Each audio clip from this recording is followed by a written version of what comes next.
All right, guys, welcome back to the channel. Welcome back to the stream. Welcome if you are new here. Thank you guys so much for joining me today, as always, and waiting patiently for the intro to finish up. How is everybody feeling on this Sunday? Well, I was going to say morning. The neon looks bright AF. Exactly. That's what I was going for. But how is everybody feeling this Sunday? I hope you're feeling good. Hope you're doing well. We are now in March.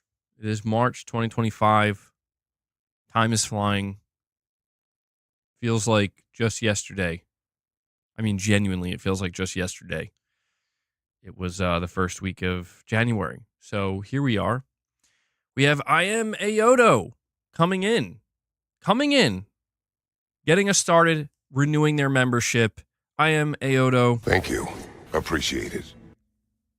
I do appreciate that, bro. Thank you so much. Starting off the month right with a membership renewal. That's what we like to see. That's what we like to see. The cold is going away. Yeah, it's starting to get a little bit nicer, a little bit warmer. Definitely need that. We definitely need that.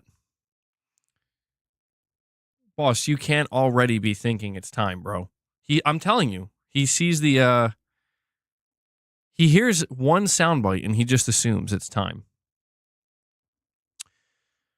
Well, we're talking PlayStation today, guys. We're talking about upcoming reveals from PlayStation in March. What are some upcoming reveals that we are anticipating? What are we expecting? We're going to be talking about the canceled Twisted Metal PS5 game. We actually have new details about what this game was actually going to be. And we're also going to be talking about a new shooter game it's like a party shooter that's going to be coming to PS5. I think Sony is publishing it as well. It seems to be kind of slipping under the radar a little bit, but it's a game that's coming out this month. I figured we could talk about it a little bit. You're expecting the God of War reveals to be underwhelming? Yeah, we'll talk about that. That is one of the reveals that we are anticipating this month. No, it's not a third-person shooter. It's not like even a traditional shooter. It's a different kind of game. It's called Midnight Murder Club. I feel like a lot of people are not aware of this game. They're not aware that this is like this is a game that Sony's publishing, and it looks pretty interesting. It's not getting a lot of attention, but they did announce like a friend pass. Yeah, we're going to talk about that. We're going to talk about that. The game itself, I have to admit, actually sounds kind of unique. It sounds like something different compared to what you would expect. No, it's not Max Payne 4. I'm going to assume that this game is nothing like Max Payne 4. But yeah, these are just some of the topics we'll be talking about today. I'm sure we'll be talking about some other things as well as we go throughout the stream, as we usually do. But before we get deeper into our conversation here, I want to take a moment to thank everybody for tuning into the stream live. Big shout out to those of you who are taking time out of your day to hang out with us here. I want to give a shout out to those who watch the streams later. I know not everybody can catch them live, so thank you so much for that. If you haven't already, do me a favor and please take a moment to hit that like button. We are sitting at 39 likes. Let's see if we can bump that up to 50. There are a couple of ways in which you can support the channel. The first way is consider becoming a channel member, like I Am Ayoto did. You gain access to exclusive perks such as the Members Lounge, exclusive members gameplay, Morning with the Misses, all content we just did last week. So consider becoming one. You get emojis and member badges and stuff like that too. Consider gifting memberships. Gifting memberships, a lot of people really appreciate them. It's an easy way to help support the channel, but also grow the member community. Consider dropping a super chat or consider dropping a direct donation. The link is pinned in the chat. So those are ways in which you can help support the channel directly. And we are completely fan funded here. So just a big thank you and a big shout out to everybody who makes this possible. I'm very grateful for your support. You were just playing Resident Evil 8. Still waiting on that Resident Evil 9 reveal, man. It seems like it's coming a bit later than we expected. I think there were multiple points in 2024 where we anticipated that Resident Evil 9 was going to get announced, and it never was. It never was announced. Showcase, maybe if there is a PlayStation showcase, Capcom will save the announcement for it there. I could see that. Yeah, that would make sense. Mulan, you're saying you played the alpha. It was very fun with friends, genuinely funny. You need to have actual friends, though, to play it. It's definitely more of a party game. That's the vibe I got from it. I didn't play it, but from what I saw, that's the vibe I got from it as well. It seems like one of those games where you can have a lot of fun if you're playing with friends. I think it's really cool what they're doing with it, though. I think we'll just start out with that. So, Midnight Murder Club early access dated, wild cards mode, and guest pass detailed. Welcome back to Midnight Murder Club here at Velen Studios. We've been toiling away in the shadowy halls of Wormwood Manor, coming up with fresh new ways for you to hunt your friends in the darkness. We've got a new game mode to announce and a new way to get your friends in on the fighting. Midnight Murder Club is a first person shooter slash party game where you and 5 friends hunt each other in the pitch black rooms of the mysterious Wormwood Manor. Armed with only a revolver and a flashlight, search the shadows for every flicker of light and every bump in the night as you stalk your prey. The tension turns to hilarity as you discover just how tricky it is to navigate and shoot in complete darkness. You sprint towards your friends, shouting voices echoing through the mansion, only to bump into someone else hiding in the dark corner. Shots ring out, luring the other hunters to your location. Every flash of light is the promise of a deadly firefight. On top of the existing free for all, Thief in the Night, Team Deathmatch, and Headhunters modes, we're excited to introduce a new mode that lets you break the rules like never before. In the new Wild Cards game mode, players play cards from their collection that change the rules for everyone in game in wild new ways, from hijacking the toys that appear in vendors to giving everyone super speed to exploding into flames when you die. Use these cards to show your wild side. Then, when the dust settles and the match is over, you'll be gifted new cards to add to your collection, giving you even more ways to change the game. In the new Wild Cards game mode, it looks like chaos is in the cards. So here's the most important part, I think. Play at no additional cost with the Midnight Murder Club Guest Pass Edition. We know that playing with friends is the best way to play any game, and that with Midnight Murder Club Guest Pass Edition, it's easier than ever. Midnight Murder Club Guest Pass Edition allows your friends to join your game and play for no additional cost. To put it simply, if one person buys the game, then you can invite up to 5 Guest Pass Edition players to play together for no additional cost in public or private matches in all current modes as much as you want. We're really excited about the Guest Pass Edition because Midnight Murder Club is a great party game to play with friends. Now players can simply invite their friends into the club and let the mayhem begin. So this is like, I think, the most significant aspect of this game.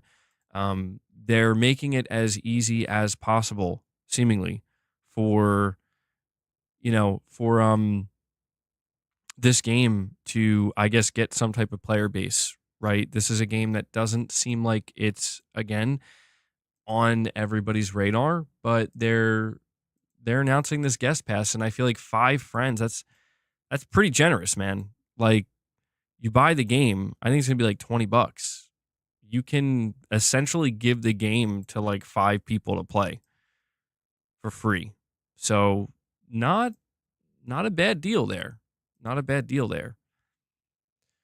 They say here, to sum it up, we're adding the new Wild Cards game mode and introducing a new way to play with friends with the Guest Pass Edition. That's a lot of new development work. Because of that, we're going to need a little more time. So we're pushing our early access launch date to March 13th, 2025. So it's coming out in just like 12 days, or 11 days, actually. The full version of the game will be available in early access for $20 US, and the Guest Pass Edition will be launching on the same day for no additional cost. As a member of the Midnight Club, your opinion on the direction of the club, or where the direction the club should go, matters. We're determined to evolve this game with the community as we continue developing through early access. We want your opinions and ideas, which will help shape our roadmap. which we will be sharing before launch. With these major changes and much more to come, we can't wait to dive back into the darkness and haunt the hallowed halls of Wormwood Manor with you. Prepare yourselves for Midnight Murder Club coming to early access on PS5 and Steam on March 13th. See you in the shadows. So there you go. That is the entire PlayStation blog write up for this game. And I'm I'm kind of torn on whether or not I'm going to give it a shot. I mean, it sounds unique. It sounds interesting. I feel like me and Mrs. MBG would enjoy playing this. Maybe we could find a couple of our friends to play it as well. But it is going to be launching on Steam as well, and it is an early access title for PS5. I feel like we don't see a lot of those these days. A new SOCOM? No, this is not. I don't listen. I think it's safe to say that Sony's not doing anything with SOCOM.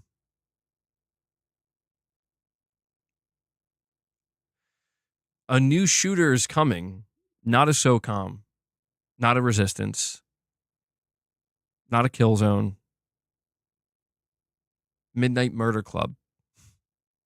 Not necessarily the shooter that people were asking for or hoping for, but it's from a independent team, a smaller independent team. I think these guys made that dodgeball game or whatever. Anybody remember the name of that game? I think it was Knockout City, and that didn't last very long. I think it garnered a small audience at first, and people did enjoy it, and they tried to keep it going as a live service, but I think they ended up having to shut it down, and so this is like the next game from them. It's just odd for Sony to be the one to publish it. But hey, people say they want unique and original ideas, and this is certainly unique for the Sony portfolio. They also made the Mario Kart game with the physical toys. I didn't know that. Yeah, I mean, what you're saying here about it being a unique game, it's true. People do say they want unique games, they want original games, they want different games. And from what I can tell, this is definitely something different. But I'm not sure what their expectations are. Like, I don't know if they're expecting to get thousands of players, tens of thousands of players. I mean, it's hard to say. I feel like this game. I mean, I guess I'll ask you guys, how many of you heard about this game prior to me talking about it right here, right now? It was announced at the Game Awards, but even then, I think people were just kind of tuned out.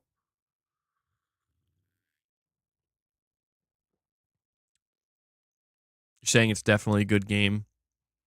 It's just strange to me why Sony picked it up. I wonder what they wish to learn from it. Perhaps it's the early access aspect. It's really odd for Sony, but people want unique. Yeah. I mean, the whole idea of Sony backing this game up, they are backing it up in a pretty significant way. I mean, if I had to guess, it's because they see the potential of like this could be. You see it all the time with these random games that come out, right? Like these random games that nobody's really paying attention to them, and then boom, these party games they drop, and one of them just explodes and becomes the next big thing. I feel like this is one of these titles that maybe Sony saw the gameplay loop and they were like, "You guys want us to publish the game?" I'm sure there's not too much risk involved. Yeah, it's $20. It seems like they're hoping, yeah, that it could be similar to something like Among Us, something along those lines. And the fact that they're giving like a 5 friend pass. If one person buys the game, you can invite 5 other people and they can play. The interesting thing too is they're saying you can play as much as you want. So it's not like there's a limit. They're legitimately not trying to get those players to buy the game. They're just trying to get them to keep playing the game with their friends. So this is an interesting way to go about it, and I do wonder. Yeah, I mean, it is going to be early access as well, so I do wonder how it's going to work out for them. I, I'm not trying to be like negative towards the game or anything. I'm just trying to be realistic about what I'm saying here, and I think like there is a possibility that this game maybe could just not find an audience. Even with something like the 5 friend pass, I do worry with these types of games. Even with the backing of Sony, I haven't seen anybody talking about this game.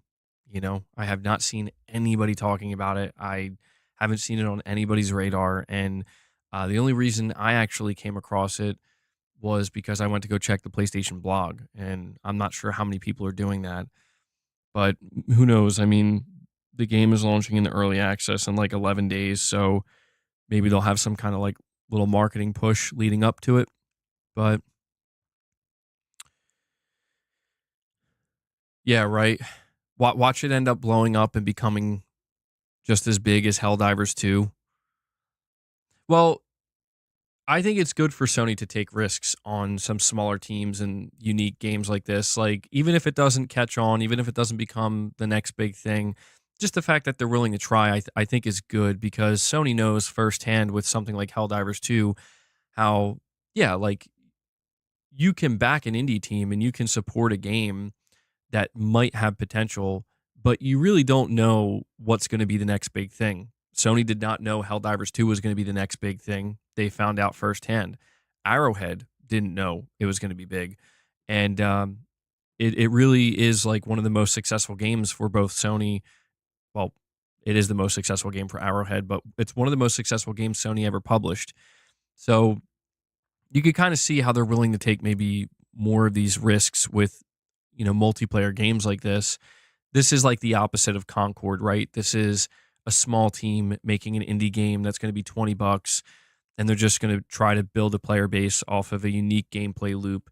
Um, I mean, if it doesn't work out, what's the worst that could happen? It's not like they're dumping hundreds of millions of dollars. Yeah, yeah, that's what I'm thinking too. There's really minimal risk here, and it was probably easy for Sony to get them on board because thinking about that game, Knockout City, like you could tell they were passionate about that game, but they just couldn't sustain it as a live service. It just didn't have the player base that was needed, and so them trying to do it again. Yeah, I mean, they're an independent team. They're worried about the next thing, right? That's what we hear about independent teams all the time. They're always worried about the next game. So we'll see what happens. But I just thought it would, be worth covering a little bit here because going into March, we're talking about PlayStation reveals that are coming. This is a PlayStation release that is happening this month. And so I just wanted to do my part and let everybody know about it. And I'll have to see if I end up playing it or not. Like I might give it a shot. Gaming Survivor says another day of PlayStation dominating gaming is a good day.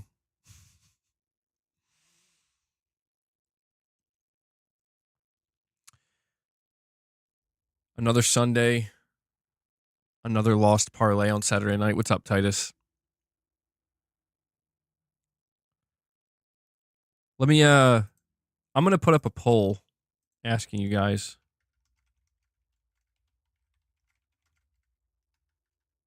I want to ask you about this game.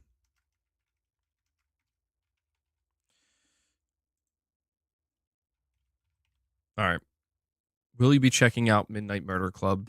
I'm just genuinely curious based off of the description of the game. All right. Not much else to say about it, although yeah, so again, March 12th. No, March 13th. Was it 12th or 13th? I think it's 13th. March 13th, early access, PS5, Steam, $20. You buy it, 5 of your friends can play for free. So there you go. Can't really complain. All right. So when it comes to talking about further reveals that we might get from PlayStation in March, there are basically two that I have mapped out right now. All right. So the first one is Death Stranding. Now, this is confirmed. We have it confirmed that Death Stranding 2 is going to be getting its own presentation on March 9th, which actually is interesting because for me, that's a Sunday. That's actually next Sunday. So I don't know. I guess maybe this time next week we'll be streaming that or watching it and seeing. But I think this is going to be a pretty big deal. I'm gonna take a guess here, and I'm gonna assume that with this new PlayStation Presents for Death Stranding 2, I think this is gonna mark the beginning of the marketing push for Death Stranding 2. I think we're going to get a new trailer. I think we're going to get a release date. And I think from that point forward, Sony's going to do their marketing push to hype up Death Stranding 2, maybe coming in the summer. That's my guess. Okay. But that is one of the reveals that we can expect this month, something significant for Death Stranding 2. And the other reveal is the God of War collection, the God of War remaster collection, right? We have been hearing for quite some time now that something is going on, and I'm not here to hype anybody up, but just be aware. Just be aware that the last thing we heard was from Jeff Grubb. He says that yeah, there is some kind of God of War remaster thing happening to celebrate the 20th anniversary of God of War. And God of War came out, I believe, March 22nd, 2005. So that's going to be a couple weeks from now, but it seems like it is going to happen this month. And these could be two pretty significant things depending on how it goes down. I mean, Death Stranding to me is going to be big, but the God of War thing I'm a little bit more skeptical of. God of War 2018 PS5 update and the PS Plus premium ports of the old God of War games. No remaster or remake. That's my expectations, keeping them low and bracing for pain. I mean, that is probably the best way to go about it, because when we talk about the idea of the original God of War games, when we talk about those games getting remastered, it just seems so unusual for Sony. Like, Sony doesn't really remaster these older games, the ones that people usually ask for. They remaster the games that people don't ask for. So because of that, people are assuming that, yeah, God of War 2018 will probably be the game that ends up getting remastered, which would be ridiculous. What is Midnight Murder Club? It's a new shooter game, party shooter game that's coming out this month, published by PlayStation. It's like 5 people in a pitch black mansion. You have a flashlight and a gun, and you got to try to not lose. That's basically it.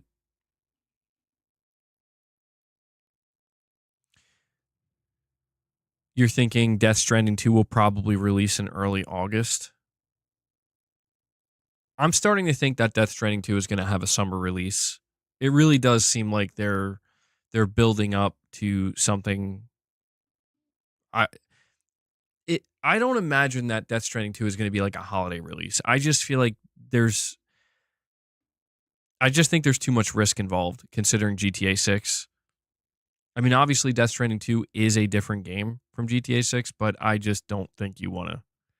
Yeah, August would be summer. September is technically summer. For like the first 3 weeks of September, that would be summer as well. So maybe it could launch the first week of September, potentially, you know. But speaking of Death Stranding, some new details that were added to the PlayStation website. They say here in regards to Death Stranding 2 on the beach, unique and explorable world. I don't know how bright I am, by the way. My screen is really bright, so I'm blinded. Unique and explorable world. The large open world environments of Death Stranding 2 are full of secrets to be found. They are also incredibly varied and pose unique challenges to navigate. Exciting and adaptable combat, whether facing human foes or otherworldly entities, a range of options are at your disposal. Do you go in aggressively, sneak around enemies to achieve your goals, or try to avoid danger altogether? Compelling story and characters following on from the events of Death Stranding. This new story follows Sam on a fresh journey. Expect the unexpected. Social strand gameplay. Your actions can affect how other players interact with the game's world, and vice versa. Make sure you leave your mark.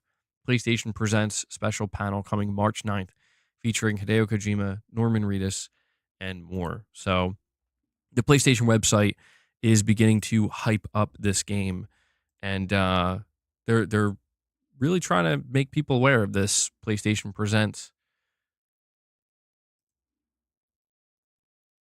I got that burning retina display. Yeah, how bright was it? I can't see it when I bring it up. Maybe hold on. Maybe I can check here like this. Let me see. Let me see how bright it is. All right, it's not that bad.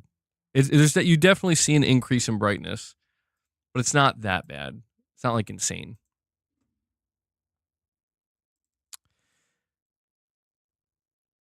Imagine the guitar that we saw in the first trailer is actually a weapon. You can use it in gameplay and it plays like Metal Gear Rising. Oh, that would be sick.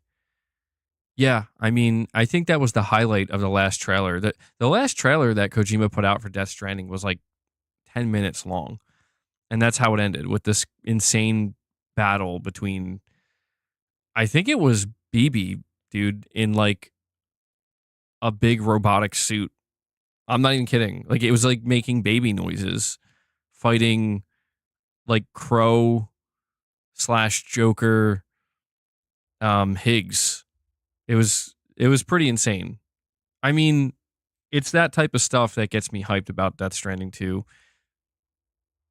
That's one of the things I remember about Death Stranding 1 is just like, you're playing the game and you're just like, okay, so how much more insane is it going to get? It's like just you wait.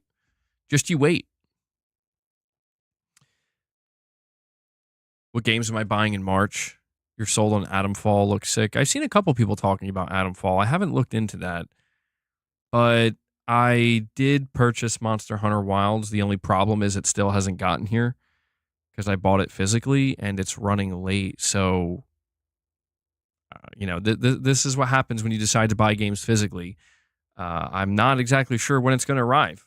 So I'm just sitting here waiting for that. And I'm thinking about playing Kazan, the first Berserker. I did play the demo of that and it was pretty good.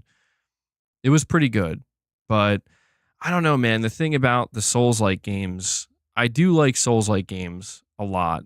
But sometimes I start to feel like maybe they're getting a bit overly redundant, Like how many times can I play a Souls like?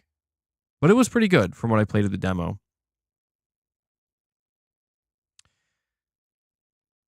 Did you buy it digitally? It's beast mode. You picked up your copy from Walmart. I probably should have done something like that. Yeah.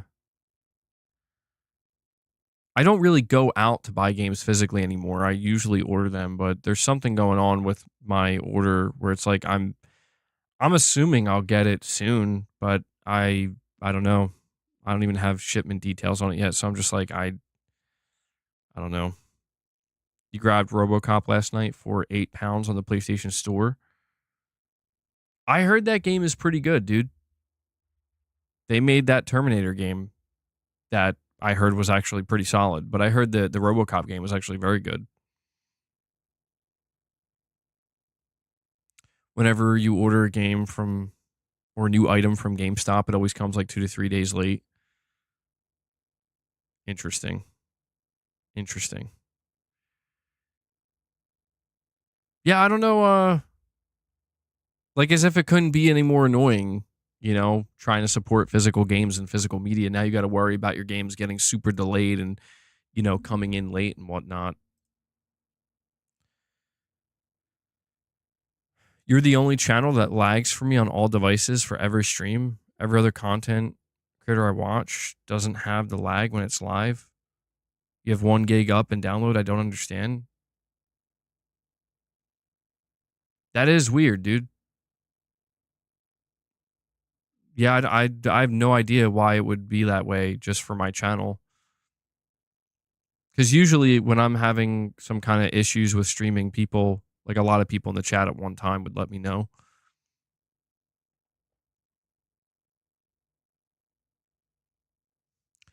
Actually, I have low latency on today. I don't know if you noticed, I had to switch back from 4K. I can't continue to stream in 4K. It's giving me some kind of problem after the fact when it comes to uploading the streams to YouTube and like processing them. Every 4K stream I've been doing, it's been having some kind of issue. And so I'm just like, you know what? I'm just gonna embrace low latency streaming. Low latency 60 frames per second streaming. This is just how it's going to be. I also realized the other day when I was streaming Resident Evil 4 gameplay that I'm not I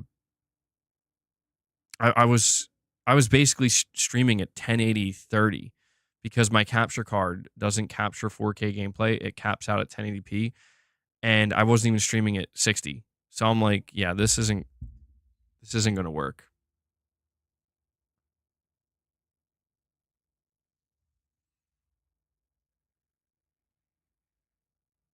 You've seen channels with 10K followers that have crisp video and amazing sets. What? This isn't crisp enough for you? Is this not crisp enough for you? You enjoy this crispness. When it's live, it lags. Then it's a few seconds behind. It's weird.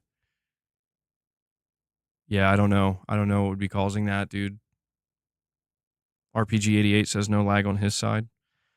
Hanzo says he's watching in 144p, so he can't tell. We don't get to see Boss in his maximum 4K glory. I know.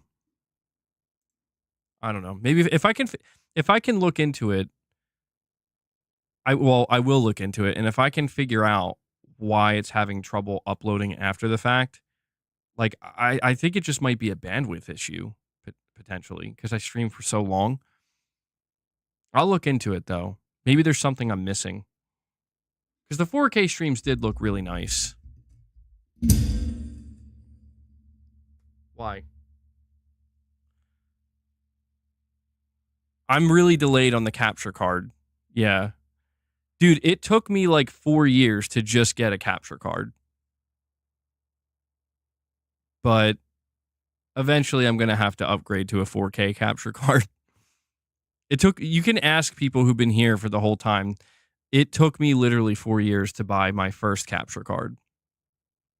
And I just decided to go for 1080p 60.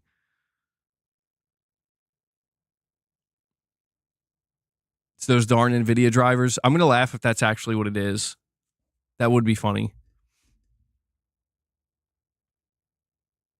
You don't need 4K. Most people watch on their smartphones, which are only 1080p. I do wonder, do most people watch my streams on their phones or on their TVs? Because I know a lot of people watch YouTube on their TVs. I watch YouTube on my TV.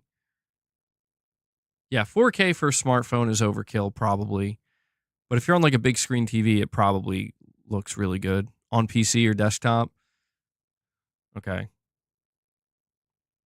You watch on your 55-inch TV and you type on your iPad. Nice. Okay, that works. Interesting.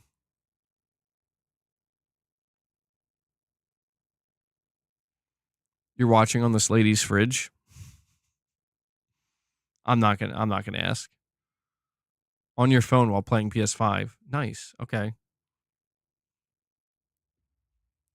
Titus, that's how you've always done it? Come on.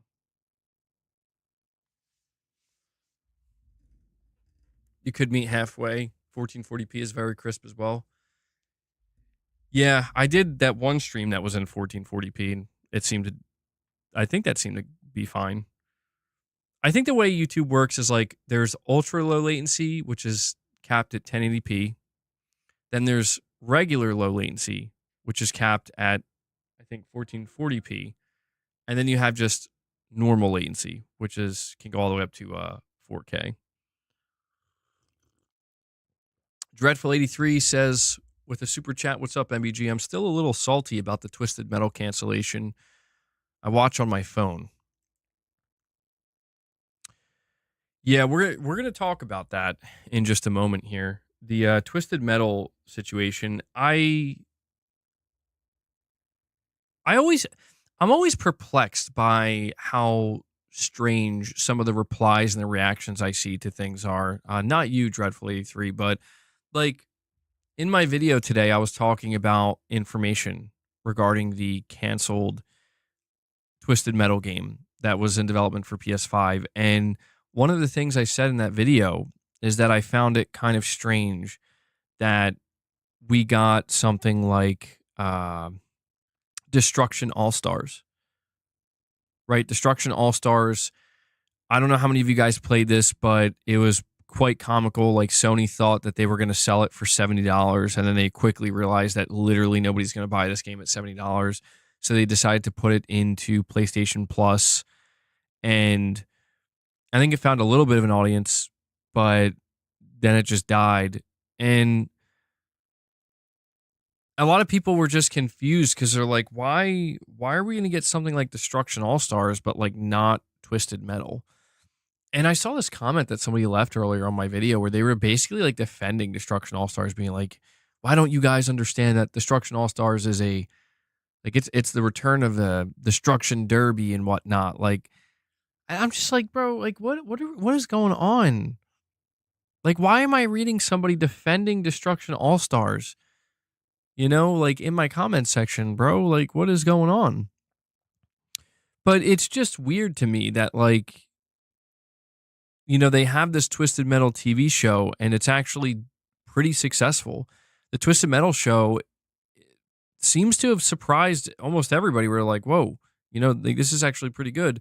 And it does make sense that Sony wants to kind of have a game lined up with it. But Fire Sprite was apparently the studio working um, on this Twisted Metal game. And the way we ended up finding out about this leaked information was from a former employee, and they actually showed a couple of images that were blurred out. They were like really early not even concept, but just like really early builds of the game where like I don't even think the characters were made or anything. It was all just like placeholder stuff. But the idea was it would be a battle royale, which makes sense because Twisted Metal's always been a battle royale, but I guess it would be a more contemporary battle royale, kind of take cues from, every other battle royale game that's out right now. But the more interesting aspect with this leak is that it revealed that players would be able to leave their vehicles and engage in third-person shooting combat, which is really interesting to me. And I don't know, for some reason, I guess maybe development was not coming together well, or maybe it just wasn't fun or whatever. And they ended up, Sony ended up canceling it. But I don't know, man. I feel like that kind of would have been somewhat cool. Like I'm just saying, if it's between that and Destruction All Stars, it's like, yeah, I'd rather see that. You know what I mean? Like I'd rather give that a shot.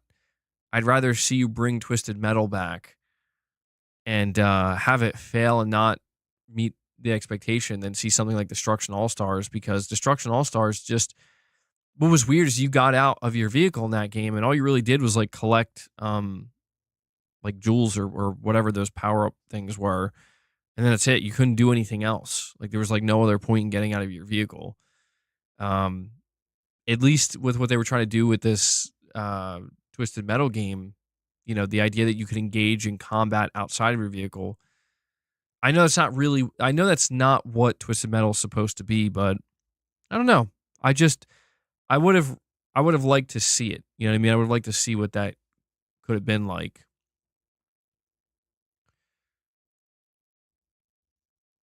I'll think about it, Hanzo. I'm not sure. I'm not sure, dude.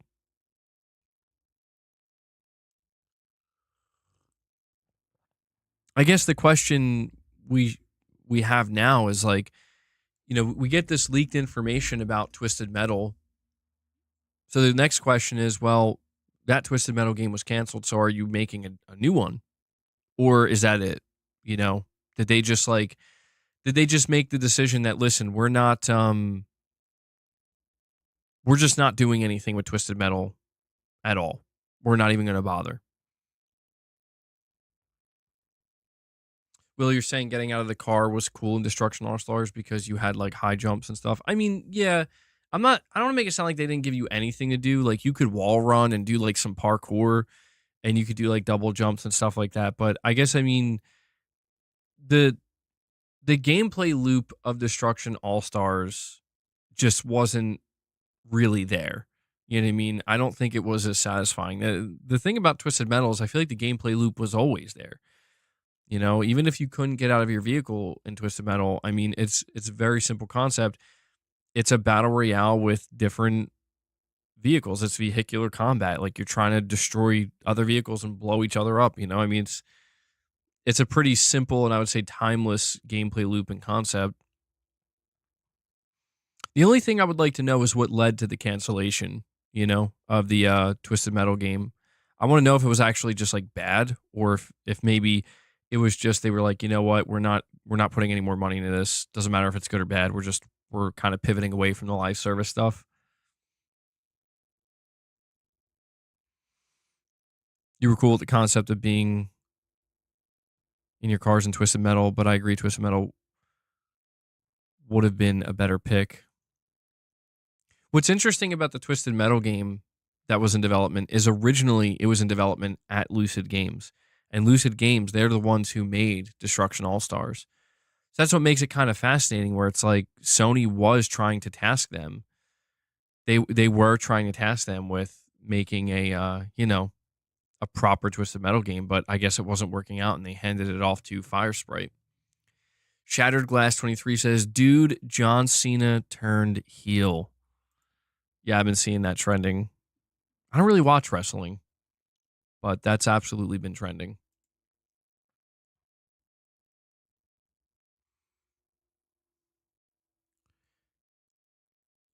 I mean, yeah.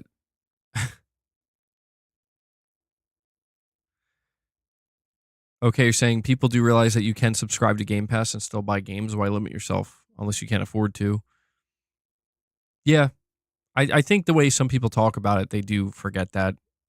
Like, if you subscribe to Game Pass or if you subscribe to PlayStation Plus Extra, you can still buy games.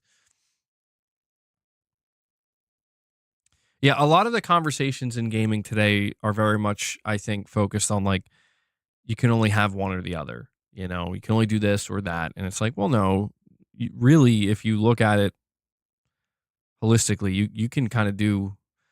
Of course, you can be limited by funds, absolutely, but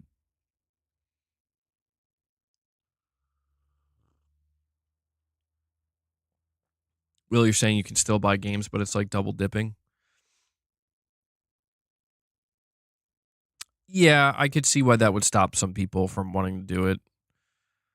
I think most people, if you like subscribe to Game Pass and you play a game on there, or if you subscribe to PlayStation Plus Extra and you play a game on there, you're likely to just keep playing it on there and keeping your subscription until you find out maybe it's going to be leaving the service at some point.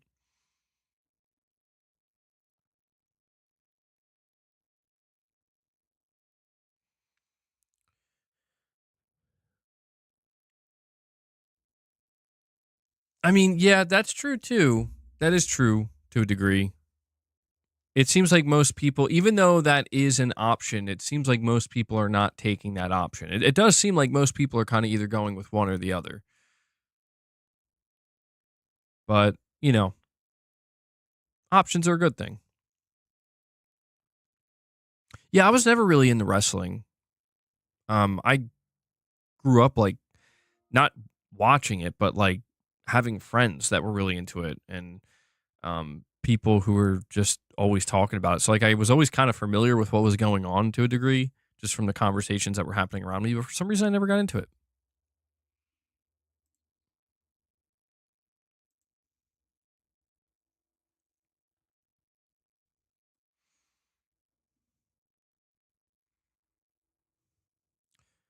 Dreadful, you're saying same with Concord. They could have had Killzone or Resistance.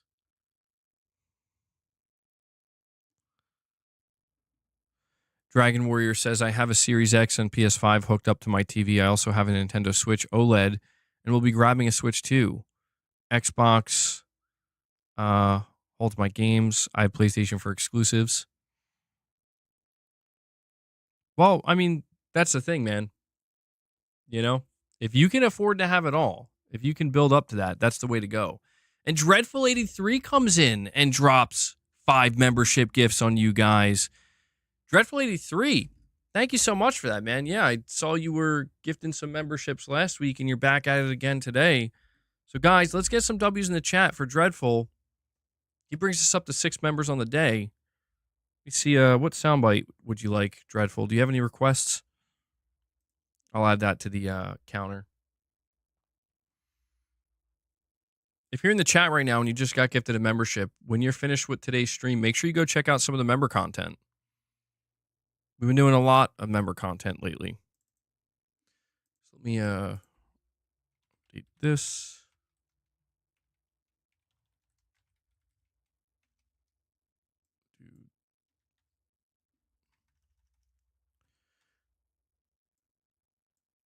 Uh, just saw somebody named Bucket Feet. Bucket Feet was gifted. It reminds me of Buckethead. There we go. Thank you once again, Dreadful. I do appreciate that, buddy.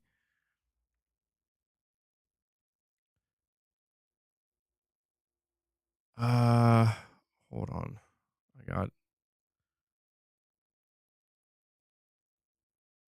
Well, yeah. What I was gonna say is like, dude, if you can afford to like have all the different consoles, that's.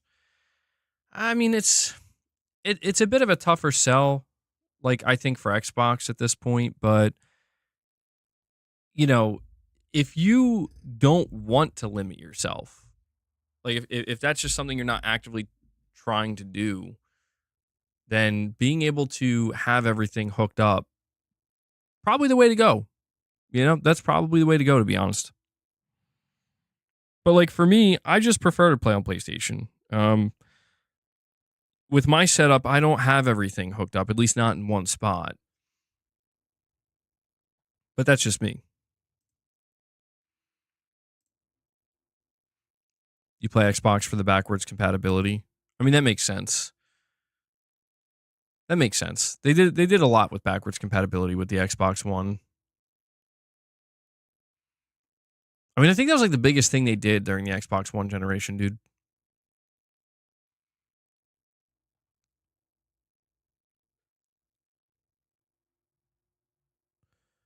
You don't master, but you'll 100% the game and do everything that doesn't require things to take forever to do. It's I know this is a little bit random, like a bit of a random pivot from what we were talking about in regards to Twisted Metal, but I was on the PlayStation 5 subreddit, and a post that I saw that somebody made is it was titled "First Time Playing Monster Hunter." Um, it's overwhelming, and this post gained a pretty decent amount of traction. And I was kind of reading what they were saying and reading the replies from people, and yeah, man,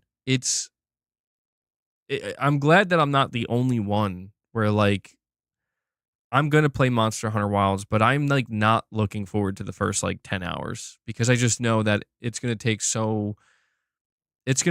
a while for me to get reacquainted with it and relearn how you're supposed to play this game and what you're supposed to do.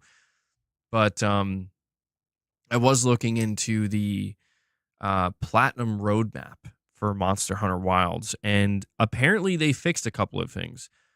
I forget the name, like the naming of everything, but when I played Monster Hunter Worlds, one of the things I remember that took forever is I needed like one more trophy basically, and it kind of reminds me of Returnal, where it was like it was RNG. So you had to keep hunting these certain monsters, and they had certain crowns or something like that. And the only way you could find out, I think, if I remember correctly, the only way you could find out if you got the correct crown is after defeating them. So you would just have to keep fighting it over and over and over. And it could take like up to 15 or 20 minutes per battle. And you just have to hope that you get the crown you're looking for. Apparently, they kind of solved that problem in this one from what I read. I'll understand more when I actually play the game, but apparently you can like scope out the monsters like with binoculars or something, and it'll tell you if it has the crown or not. So you don't actually have to initiate fighting it, and you can just like re-roll it or whatever. I don't know. It's so weird because it's like my my memory's so bad. Like I did everything I could do in Monster Hunter Worlds, and yet I still feel like I don't remember even playing that game. But I'm glad they did something like that. They have these cards in Monster Hunter you need to use to remodel your character. I heard. What the f? I was looking at that. Yeah, on the PlayStation Store. What are they like? Are they basically monetizing character customization? If you want to alter your character after the first time, I don't know if I understood it correctly. Don't know if I understood it correctly, but that seems a bit strange.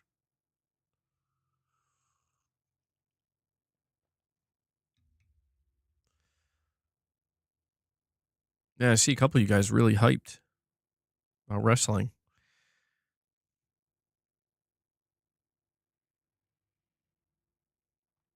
If you aren't doing a challenge run like me with default gear, MBG, upgrade your armor often.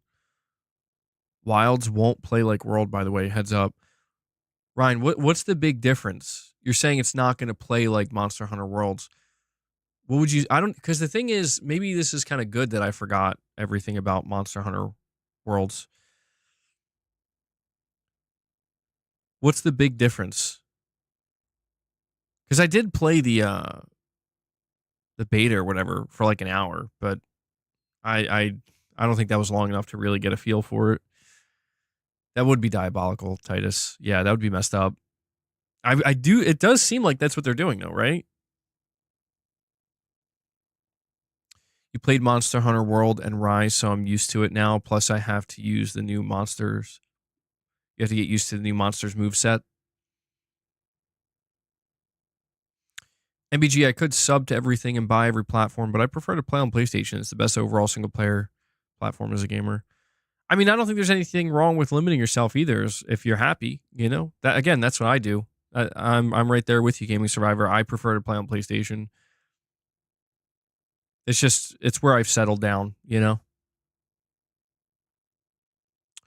the only reason Xbox software has been consistent, PlayStation had a chance from the PS3.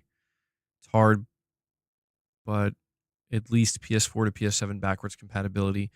From the PS4 onwards, yeah, we're guaranteed to continually just get backwards compatibility. They really messed up with the PS3 cell architecture. Titus is trying to find out if we can get some confirmation on whether or not Capcom seems to be paywalling uh, further character customization, like or character alteration. I guess. I guess that's how you would say it.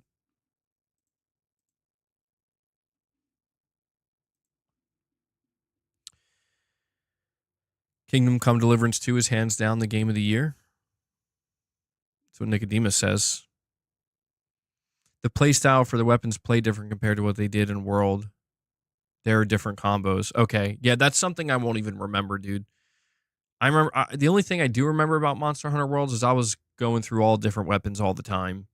So when it comes to the specific combos, I don't remember. Like I don't remember at all how weapons would play. The only weapon I think can remember is the it's like a great sword, I guess, where you kind of have like a triple combo where it's like triangle, triangle, and then you hold triangle the third time and it does like a charge attack. And that's the one you really want to make sure you land because it does the most damage and it can like potentially stagger them. If I remember correctly. I wonder if they changed that. Titus is asking Ryan, can you customize your character continuously?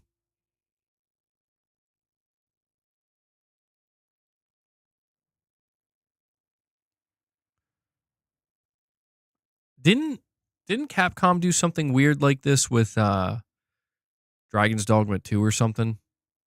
I remember there was a bit of controversy with that game with some of the microtransactions. I think they had to come out and like change it or clarify it or something. I remember we talked about it. Why is dude? My memory's so bad. This is what happens. This is what I get. Scroll Twitter for years at a time, and it can't be good for your brain. I'm gonna have to start doing like crossword puzzles and stuff. There is a lot of customization in the game. It's pretty insane.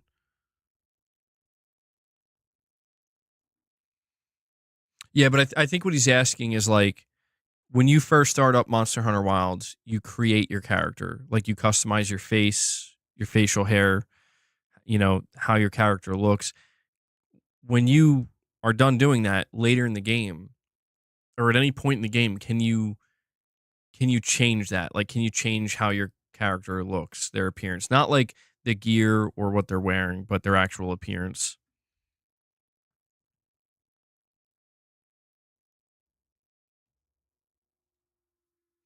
What's up, Chris?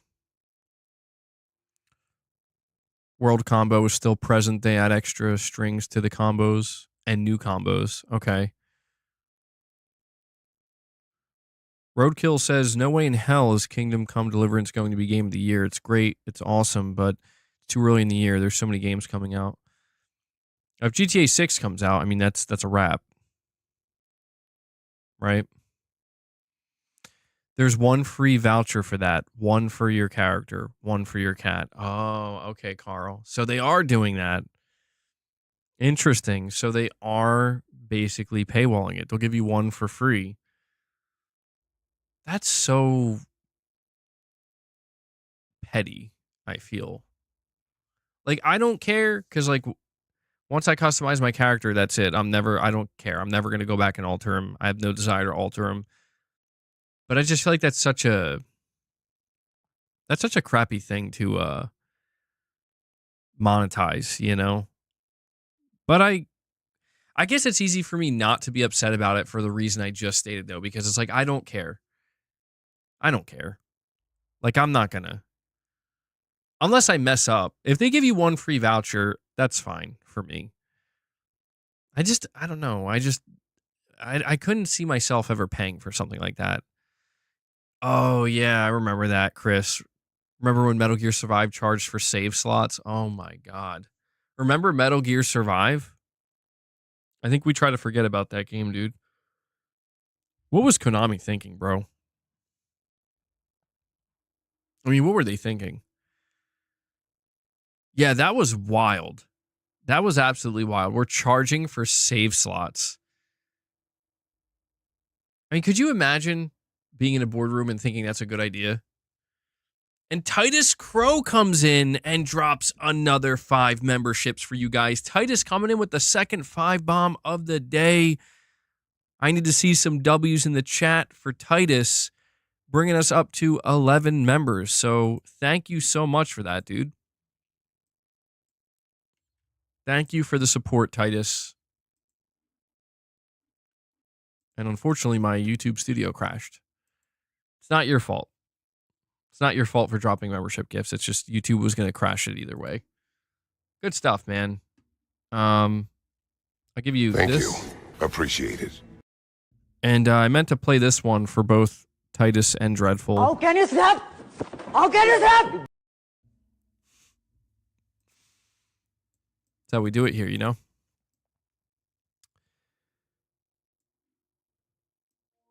And Titus drops a super chat and says, another free thing goes paid. Yeah, that's gaming in 2025, man. Gaming in 2025, it seems like if it can be monetized, it will be monetized. And it's quite unfortunate. It is quite unfortunate. But I would just make sure that, like, if you're going to play Monster Hunter Wilds and you care about your character and how they look, spend a lot of time on that in that character creator, you know? Don't move on until you're 100% satisfied. Take your time. We have Cyber One Jupiter coming in and renewing their membership as well. That's the second membership renewal we get today, bringing us up to 12 members. So Cyber One Jupiter, thank you so much for that, buddy. Please go check out some of the member content. We just did a new Morning with the Misses episode on Friday. We did some Resident Evil 4 gameplay just because for some reason I felt like playing Resident Evil 4. And we did a members lounge. So go check that stuff out. And thank you for the support, buddy. I know, Johnny Gaming. Multiple people have come in and we're talking about this. I'm sorry I'm not into wrestling, guys. Apparently this is the talk of the town. What's the PlayStation reveal coming in March? Well, one reveal is Death Stranding. Death Stranding is going to be getting some kind of significant reveal on March 9th with a PlayStation Presents. The second is the God of War collection. And if there are any other PlayStation reveals, then they're completely in the dark. Not sure. I'm not sure what else there could be. Maybe more Microsoft games, possibly. We have Drive By Joe with a $5 super chat. He says, I don't know. I've customized my face paint 5 times, no charge. I did buy the premium edition though. Yeah, what does the premium edition come with? I saw it was really expensive. I saw that the Monster Hunter Wilds premium edition is like $110 or something like that, and I'm like, whoa. Um, I that's a lot, man. I don't know if that has anything to do with it though.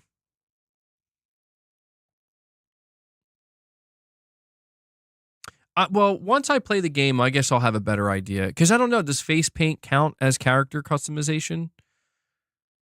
Like character, I don't know how to differentiate what I'm trying to say here, but like, is that part of the whole character creation process?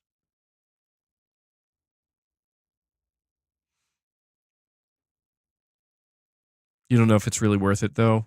Yeah, I was looking at it. I was looking at the different editions of Monster Hunter, and I always check that out before I buy a game. Because a lot of times when they offer these big premium editions, they don't offer them physically.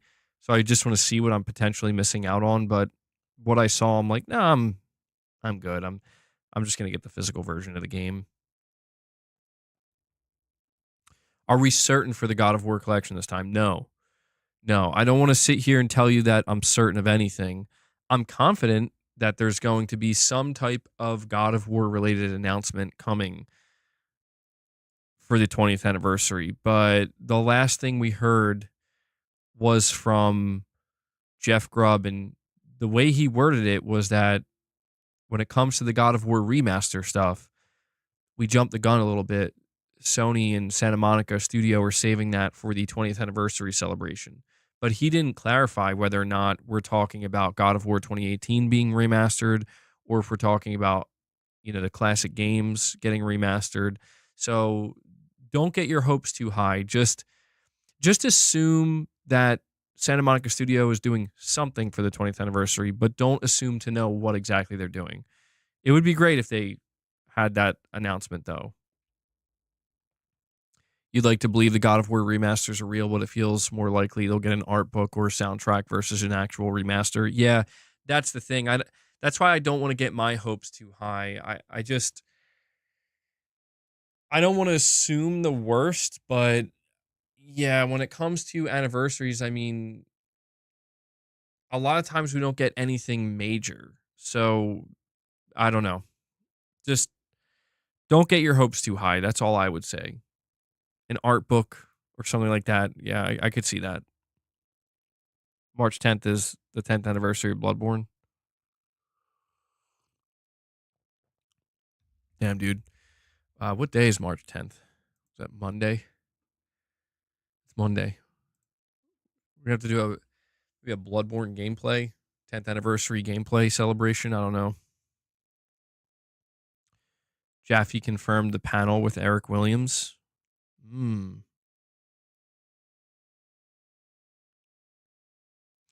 Well, I don't know. Santa Monica, they're a pretty cool studio, man. I could see them wanting to do a little something extra. Again, I'm not trying to get anybody's hopes up. I'm just saying they seem like a pretty cool studio. I could see them. It's not like unreasonable to imagine that they would want to do something a little bit extra to celebrate, the anniversary of the game. Expect nothing from Bloodborne. Yeah, I wouldn't expect anything. I don't think. You know what? I could see Sony celebrating the 10th anniversary of Bloodborne because they know what they're doing. They know exactly what they're doing, man. Don't forget when they put out the 30th anniversary PlayStation trailer or thank you trailer. I don't know why I'm calling it a trailer, a video.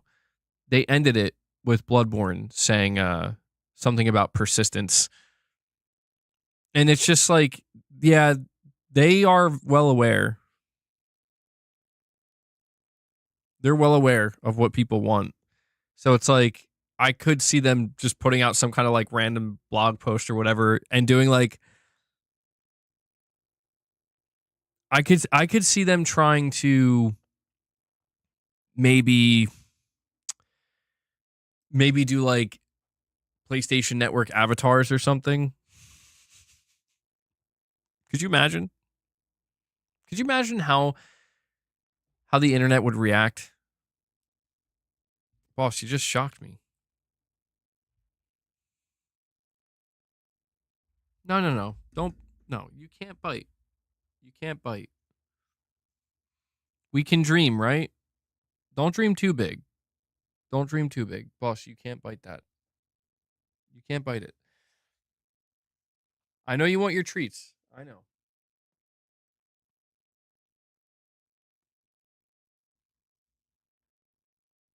Go. Come on.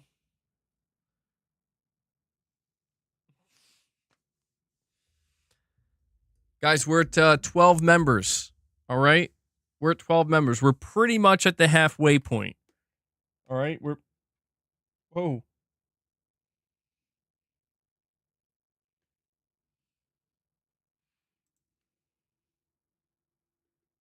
You can't.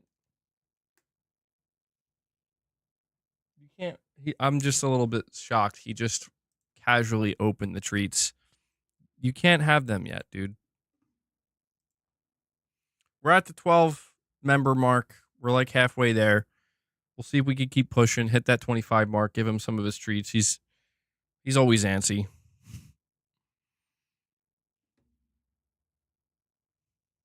I can't believe he just casually opened it like that. It was like so graceful. Do you think my PS5 Slim will break down the road?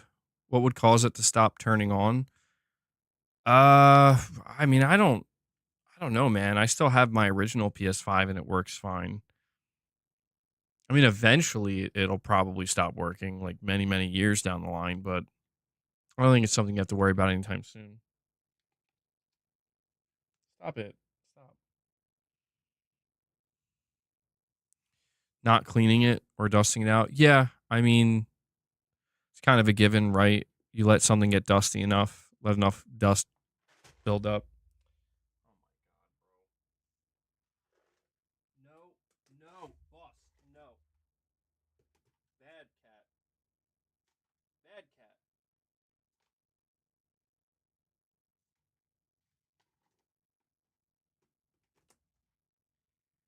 Boss is bad, dude. I can't believe he just did that. He actually knocked him over and spilled him everywhere. So he got like, I was able to scoop most of them up really quickly. He only got like 3 or 4 treats, but man, he is getting more and more aggressive these days. Bad cat.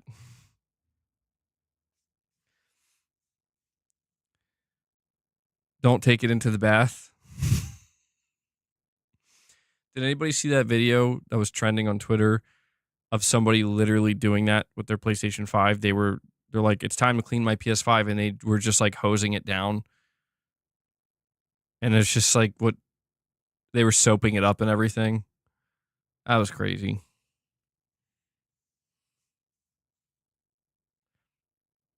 It was kind of funny, but also kind of sad. How bright is that light, MBG? Screen's bright. Is it too bright? Is the light too bright? I can put it on this mode. Hold on. Is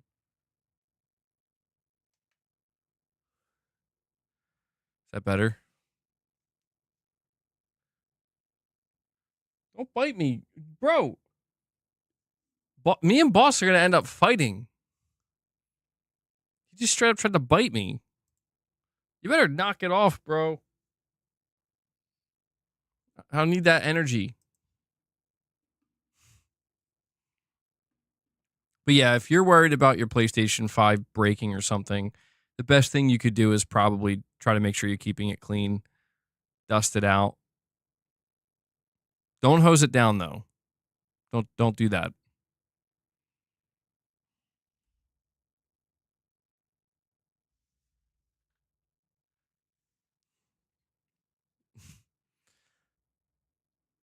That's a bit extreme, mass produce. I would say that's a bit extreme. He's not that vicious. I don't think he's a danger. He's just a bit of a nuisance sometimes. But you know how cats can be.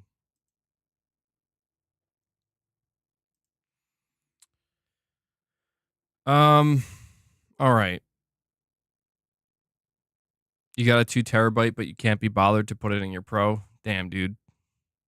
You got to get on that, Titus. You got to get on that, bro. Yeah, I bought a 2 terabyte storage, but I mean I feel like that means you don't actually need it though, right? No, I get lazy too sometimes. I get it, but I feel like that definitely confirms you don't really need it. Because I feel like if you really needed it, you would make sure to install it.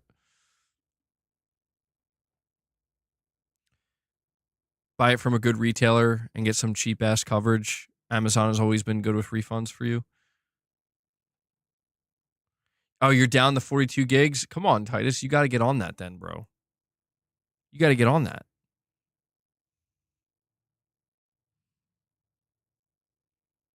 When is GTA 6 coming? Wait, yeah, Titus, do you have a Pro? You have a Pro console? GTA 6 is supposedly coming this fall.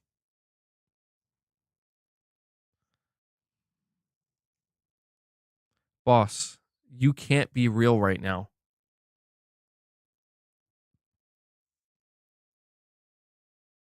Stop it. Stop. You installed a plasma with a 40-watt range.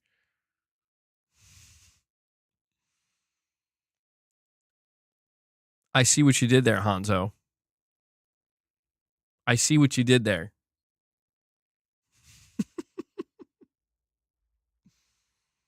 Better hurry up and install that, my boy. That GTA 6 is going to be 200 gigabytes easily. I didn't ever thought of that. I never thought about how much space GTA 6 is going to take up. Yeah, dude, we're probably looking at least 200 gigs, right? Boss, okay. Goodbye. You are, oh man. 300, let's be honest. Well, I mean, they're going to sell physical versions of it. Could it be 2 discs? I could see that. I could see that. I don't even think that would be surprising. I mean, Rebirth was 2 discs, right?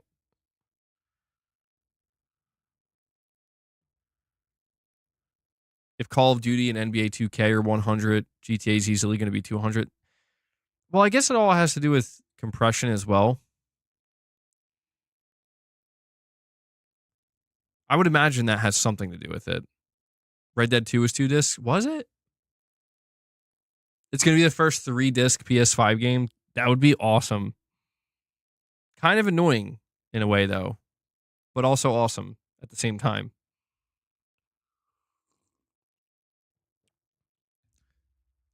PS5's first 3 disc game. Yeah, your disc drive's going to be working overtime. Well, I mean, I don't doubt for a second that GTA 6 is going to be a very large install. Very large.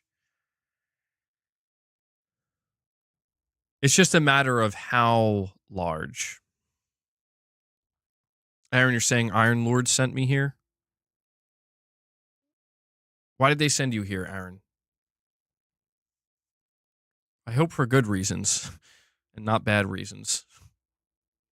What about Ghost 2? Ghost of Yote I met. I don't know. I don't think it'll be a reasonable size. They crashed. Oh, their stream crashed.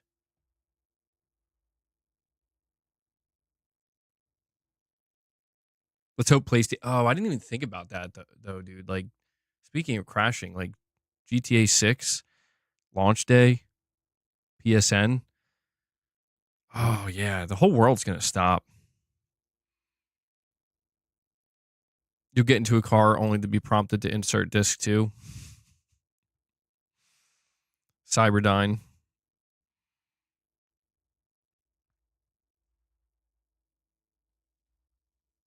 It's been like a lot of Terminator stuff going on lately, you know?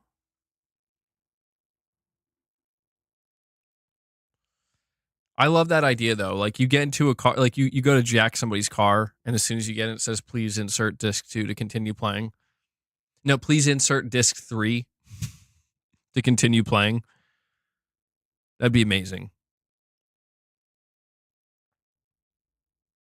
GTA 6 might not even fit on a Series S. How much storage is there in a Series S? I don't remember.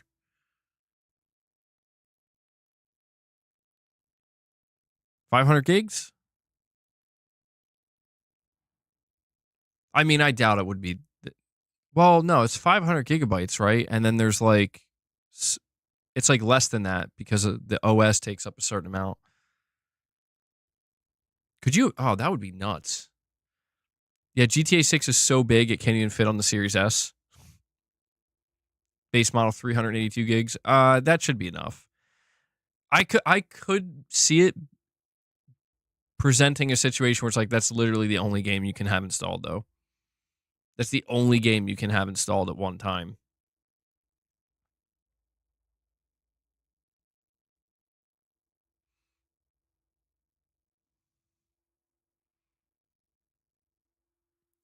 Got like some Resident Evil 2 stuff going on there. Please insert disc 1 for the to access the male character. Insert disc 2 for the female. Wasn't there a Call of Duty game that was like 500 gigabytes? Oh, I mean, Call of Duty has been notorious for taking up an absurd amount of storage space. And I think it's because of what do they call it? Call of Duty HQ or something like that. They have some kind of like there's something that basically like keeps all the games tethered together. So like you have to install like I think portions of them or something along those lines. It's really complicated and needlessly complicated and annoying. But doesn't stop people from playing it, you know. 4 discs on PlayStation 1. Oh my god. I mean, that just sounds cumbersome, dude. 4 discs? 4 discs.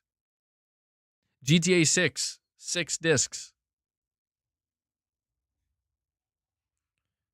Well, one of the things that we heard about GTA 6, and I don't know if it's true or not, I'm assuming we'll find out sometime later this year. One of the rumors we heard about GTA 6 is that they're not necessarily trying to make the map bigger, but they're trying to make everything much denser. So the map, supposedly, of GTA 6 is going to be roughly the same size as GTA 5, except like every single building will be explorable and everything's just going to be way more dense. And to me, that would be more impressive. I think ultimately, if they do that, that would be more impressive than just making the map bigger or making the world bigger just for the sake of it. Because I don't, I don't know that we've ever seen a game like that size. Because I'm like trying to imagine what it would be like a game like GTA 5, but every single building you can enter. Every single building is highly detailed and explorable. That would be kind of crazy. That actually, it wouldn't be kind of crazy. That would be crazy. I don't think we've ever seen that. Yeah, that it is difficult to believe. I don't know if it could be every single building. That would be absurd. But maybe like 75% of the buildings, right? I don't know though, man.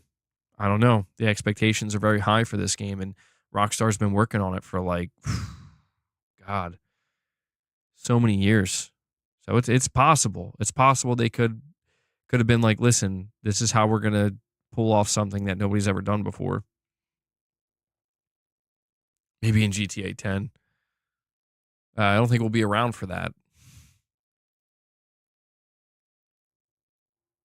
I mean, that was a rumor. That wasn't officially confirmed or anything. So, maybe that is a lofty goal. I mean, when you look at that first trailer of GTA 6, dude, it does look dense. Like, you look at the beach. That's what's kind of crazy to me. If you go back and you watch that trailer, there's just some things you see them like riding up the street. And maybe that's what that trailer was ultimately trying to convey is like density. Because now that I'm thinking about it, they showed a couple of shots on like streets. They showed a shot on the beach, and every time you would see a shot like that, there were so many NPCs. Like the whole screen was filled up, dude, with people and people doing stuff. So maybe that's going to end up being the most impressive part of GTA 6 is just how much they have going on. And that's what makes me think it is going to be a 30 FPS game, because all of that seems very CPU intensive. You know, running all that AI at one time, having all that happening on screen at one time, that seems like it's going to make the game CPU heavy, which would lead to it being 30 frames on the current consoles, even the Pro. Yeah, I don't think PSSR could change that, man.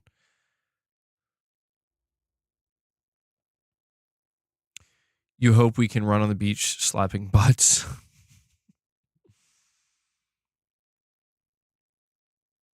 A smooth ass 30. San Andreas had some of that, like stealing stuff.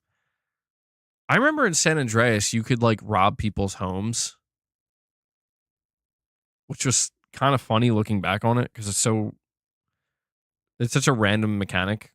But I specifically remember you could go into like certain people's homes and like rob them, like you like take their TV and stuff.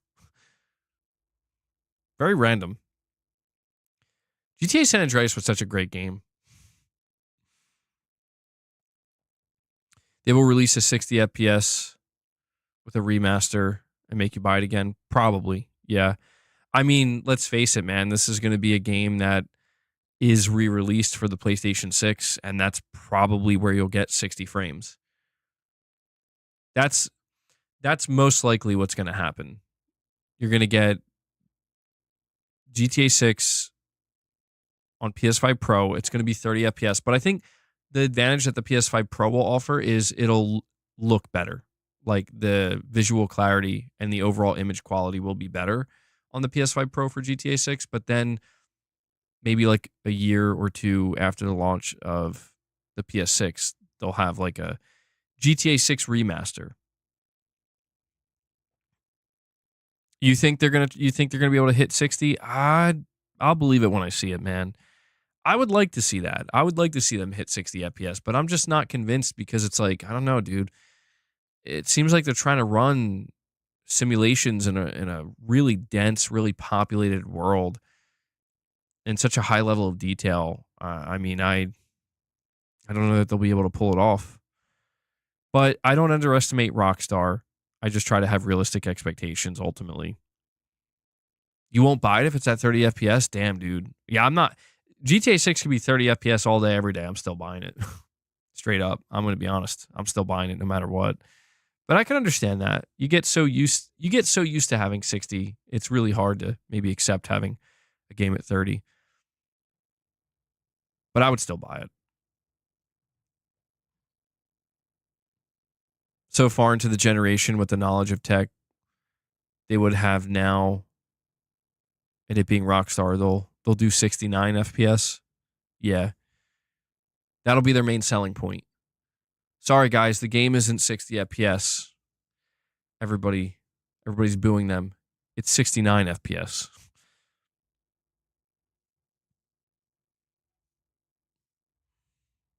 Well, I'll tell you this. If they do announce that GTA 6 is going to be a 30 FPS game, I will be okay with that, because what that would tell me is that, yeah, they are pushing the limit with this game. If they have to come out and say it's going to be 30, because what's interesting is there really are not many games this generation of consoles. There really aren't many games that were announced to be locked at 30 frames, but the games that were announced to be locked at 30 frames were all disappointing. Like none of those games were pushing the limit or felt like it was justified. All of those games just kind of felt like, really? I feel like GTA 6 could be the first game that comes out at 30 frames and be like, no one's going to be upset because it's like, look at what we're doing. Pragmatic Hat, you saying y'all watching the Oscars at 7? No, I haven't watched the Oscars in many, many years. I'm assuming you're watching it, Pragmatic Hat. What about a 40 FPS mode? It could be possible. It could be possible, maybe, to get a 40 FPS mode with like VRR.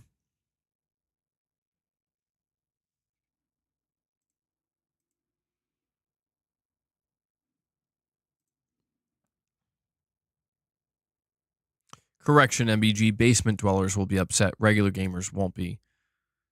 I mean, yeah, it is GTA 6, dude. Like, I don't think anybody's really going to be that upset. You think 30 FPS isn't excusable for a dev like Rockstar?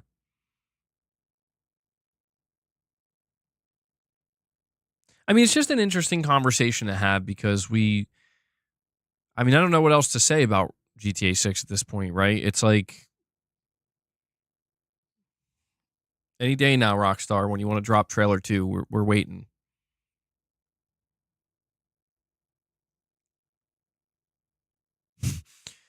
Titus says, Gaming Survivor, stop calling me out like that. If Chris Rock gets to slap Will Smith back, I will watch the Oscars. Oh, man. Well,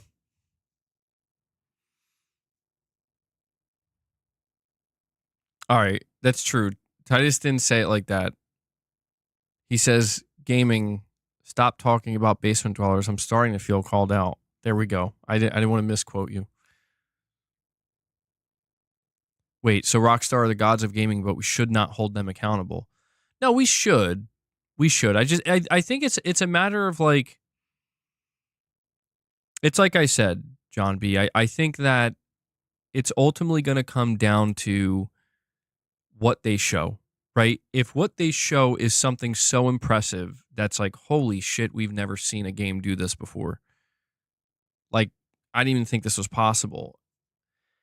And you're just kind of like, whoa. And the trade-off there is, well, this was only made possible because we have to limit it to 30 frames.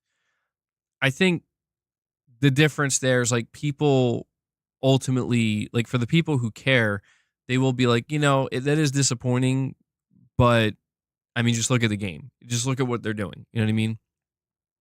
I think that's kind of that's my assumption anyway, man. That's why the developers, like I said, it's like that Batman game that came out, Arkham Knights or whatever, and it was like 30 FPS, and it's just like, what? Like, what is this game doing to justify that? And like Starfield, when it came out, was 30 frames, and people thought that was going to be justified, but then they were like, actually, this kind of is weak. But no, I mean, it is understandable why when people think of Rockstar Games, they do view them as like potentially the number one developer in the world, So the expectation is like you guys are going to be able to get this game at 60, right? Surely, like almost every other game is 60. You guys are going to be able to do that too. So I kind of understand where that mentality comes from. We won't see GTA 6 again until they have locked down a release and they can reveal the trailer. I'm thinking maybe summer. I started to think maybe March or April, but I'm thinking at this point I'm starting to feel like maybe a June. Sometime in June, we'll see GTA 6 again. And that's when they'll start really marketing everything. Arkham Knights is beautiful on the PS5 Pro, is it? I don't even think that game got upgraded for the PS5 Pro. GTA 6 late November. Well, what's the release date of Borderlands 4? Because I'm pretty sure they said that the game's not going to launch near Borderlands 4. GTA 5 had July and August as months where they showed a trailer and gameplay before the release. Okay, maybe they'll do that then. Maybe they'll shoot for July and August. September is Borderlands. Okay. I see somebody saying October September sounds right. Yeah.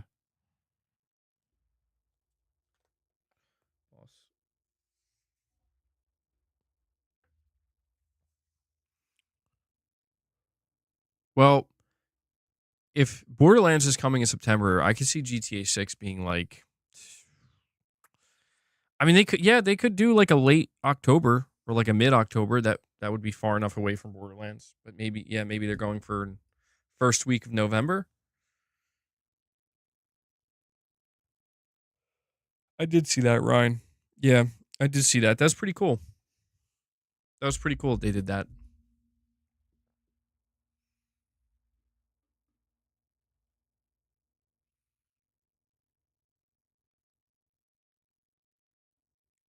GTA 6 can come anytime up to March. It's all counted as 2025 from a financial standpoint. It'll actually come out May 2026. I mean, the biggest reason I hope GTA 6 doesn't actually get delayed is because if GTA 6 gets delayed, you know, publishers are going to panic even longer. I don't want to see it extended. I don't want to see it extended. Felipe says he just got a membership and he says thanks. Good stuff, man. Let's go. It's finally March, the anniversary month of the Greek God of War games. That's what people are hoping for, man. March 22nd, 20 days from now.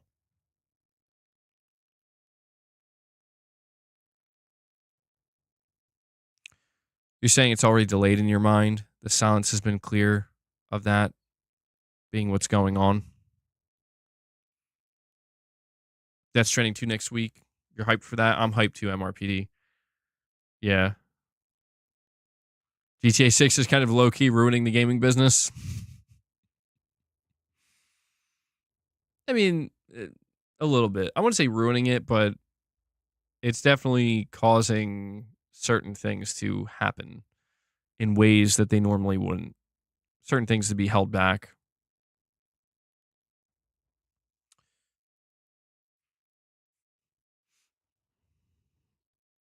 You think OK was right? That second trailer will be a launch date, and at the end they won't show it? Or at the end? Or you're saying it has to be the next trailer has to have the launch date at the end, or they will not show that trailer? Yeah, I can't imagine they would want to show GTA 6 again without showing a release date. I can't imagine they would want to do that. It just wouldn't make much sense because people are going to be really annoyed, and you just want the conversation to be 100% hype.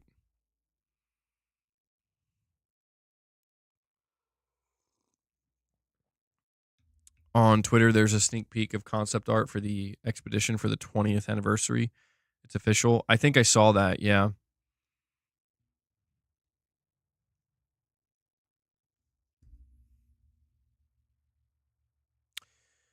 Am I playing Monster Hunter Wilds? Not yet. I ordered my copy physically and it seems to be delayed. So I'm hoping it'll be here tomorrow, but I'm thinking I'm probably not going to be getting my copy of Monster Hunter until sometime next or this week. Sunday's the start of a new week in the US, so sometime later this week. That's all right. I'll just be patient. But yeah, I did make the decision. I'm gonna play Monster Hunter. I'm gonna try to get into it. See if I can. I don't know if I'm gonna try to go for the platinum or anything, but what are the PlayStation reveals like a state of play? The PlayStation reveals are going to be um, PlayStation presents Death Stranding 2. So we're gonna get seemingly a major reveal for Death Stranding 2. Potentially the God of War remasters being revealed later in March as well. Could there be something else? I haven't heard anything about a state of play. I don't think there's going to be a state of play. Although you did just remind me that a Borderlands state of play has been confirmed. My God, I feel like that's so underwhelming. Like, I'm not trying to be a hater or anything, but like, my God, that is just boring. I don't like that, man. No offense to Borderlands 4, but why are they going to why are they going to give Borderlands 4 a dedicated state of play, dude? You know, like it just feels so forced and weird. I don't like it. Do you want me to try to platinum Monster Hunter?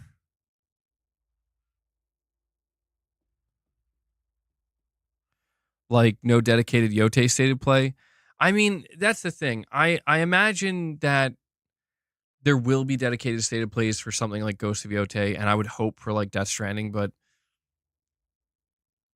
Borderlands is a huge franchise. I underestimate the value of that to Sony. Yeah, I know. I guess what I'm really complaining about now is that I can't feel hyped for that. Maybe that's what I'm complaining about. I would, if I was a Borderlands fan, I'd probably be excited, but I don't know. I don't care at all about Borderlands. So it's like when they announce that, I'm like, eh, all right, I guess. GTA 6 state of play. Could you imagine that? Take Two will give them Borderlands, but not GTA. You get it, man. You want a first party state of play too? It feels like it's been a long time. I mean, when's the last time Sony did a dedicated state of play for a first party game launching? I can't remember. Am I going to live stream Monster Hunter Wilds? I might. Once I get like comfortable with it. Definitely not diving into it. That would just be an unfun experience for everybody. Was there one for Spider-Man? I don't recall there being one for Spider-Man 2. The only thing I remember is I think there was a state of play prior to Spider-Man 2's launch where they had like a new trailer where they were showing off the game. It wasn't like a fully dedicated one like we've seen in the past.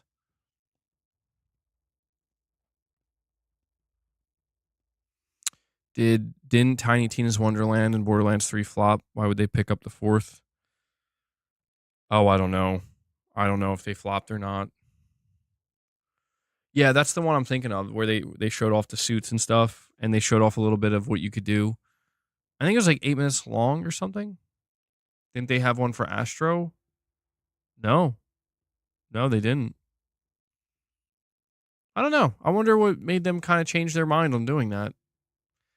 Maybe they leave it up to the developers. The last one was Ratchet and Clank or Horizon. I think the last one may have been Horizon in like 2021. Maybe they leave it up to the developers. Maybe they say like, do you want to do one for, your game? PlayStation Pete with a $5 chat says, are you buying Ninja Gaiden Black 2 or AC Shadows? New bigger size Switch 1 coming out. Domino's garlic parm stuffed crust tomorrow. Oh, man. Kind of making me want Domino's, bro. I'm unsure about, I mean, you're saying Ninja Gaiden Black 2. I'm not picking that up. I'm curious about Ninja Gaiden 4, though. I never really, the Ninja Gaiden games are games I never really got into. So if I were to play any of them, it would be my first experience with them. And I don't know if I'm going to, I don't know if I'm going to get on that train or not. When it comes to Assassin's Creed, I've seen some of the gameplay of Shadows and it looks okay. I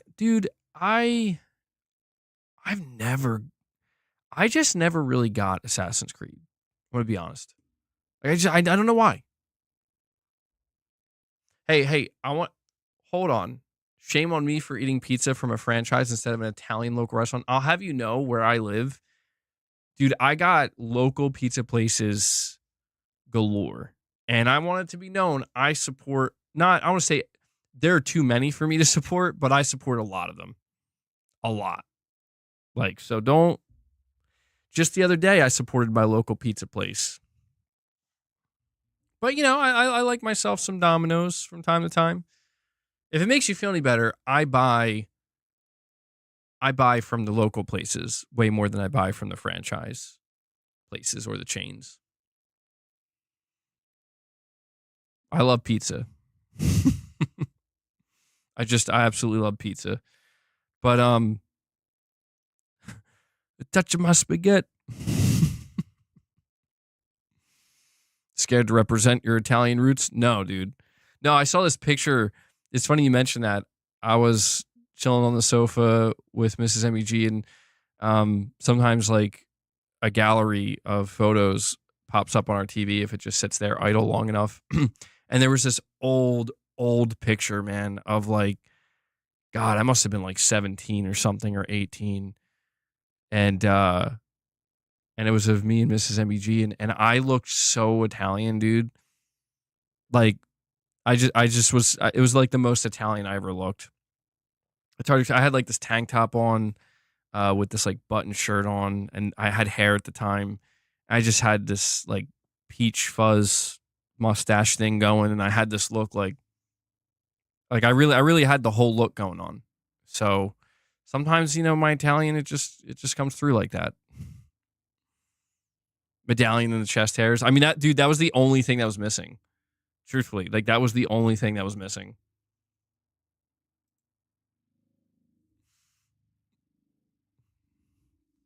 But yeah, man, I support my local pizza places. MBG last day for unlimited toppings for $10. You miss pizza too, or you miss pizza too many carbs. You know the look. All right, I'm glad you know the look. I'm half French, half Irish, so call me Pasty David. I'm coming for all your wives. Jeez, roadkill. Somebody lock this man up. How unlimited is unlimited?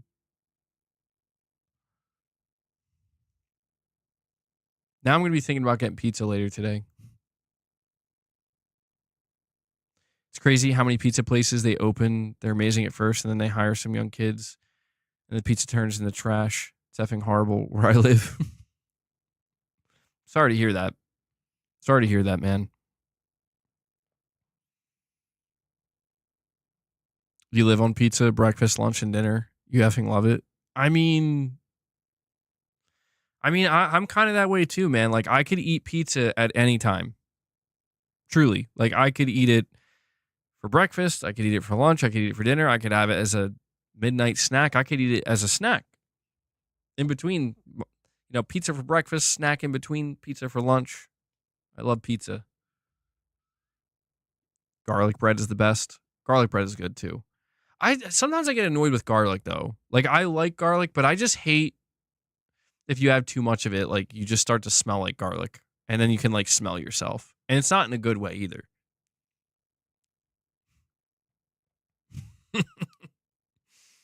You hate your Italian heritage, clearly, because you're not a Nintendo channel. Garlic bread is just heartburn. Has anybody here ever eaten like raw garlic cloves? Has anybody ever used garlic medicinally? Because I looked into it, and garlic is basically a natural antibiotic, but you have to basically cut up a clove and let it sit for like 15 to 20 minutes, and then you consume it raw. And it's basically like you're consuming a natural antibiotic. I did that a couple times, and holy shit. Be careful. Be careful. Okay, you grow garlic on your farm. That's awesome, dude. You take garlic capsules every day. Medicinally to like ward off vampires? Absolutely.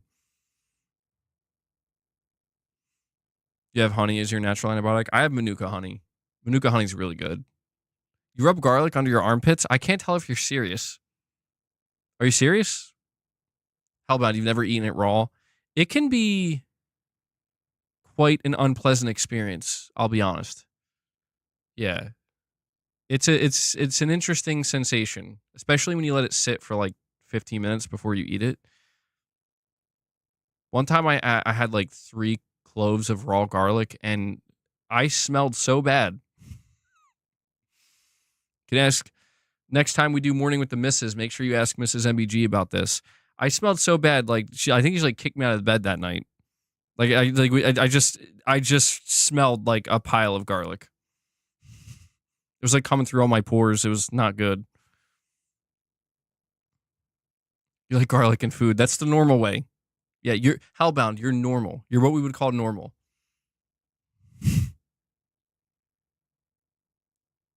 Roasted garlic cloves are amazing. Better than a pile of garbage, I guess. Yeah, I could smell worse. I could have smelled worse. And I think there was this one time I ate a bunch of like garlic cloves and I went to the gym. I had to leave. They asked me to no, they didn't ask me to leave, but I started to realize like, oh, I'm sorry. I didn't mean to offend. I didn't quite realize. Just yeah, that's when I was on my like all natural kick, trying to do natural remedies and stuff. Was I protecting against vampires? Maybe indirectly. Indirectly. I wasn't purposely trying to. But yeah, man, garlic is one of those things where if you eat even just a little bit of it, um, I mean, you're gonna it's gonna be coming through your pores. Used it for years medicinally, but beware, most of the garlic in stores isn't good and irradiated. Try some racamboli. I probably said that wrong. Or purple stripe. See, that's even more depressing if it's like I'm putting myself through all that torture and it's not even good quality garlic. It's just like crap. You think it repels mosquitoes if you eat garlic? I mean, yeah, I could see why. It's repelling humans.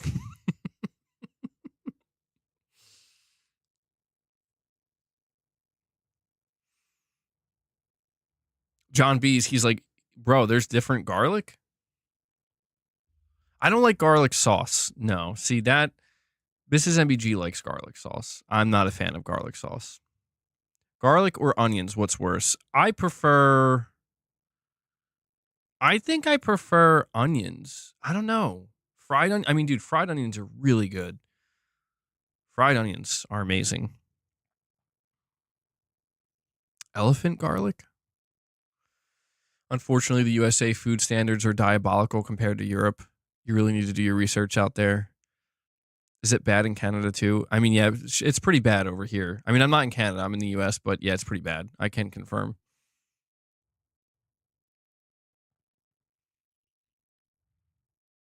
How did we get on to talking about garlic, bro? Like, I feel like there's gonna be a whole timestamp today from like the garlic discussion. Garlic is good for the heart, liver, and respiratory tract. Garlic is really good for you all around, truthfully. It's good for blood pressure. Yeah, it's good for your circulatory system.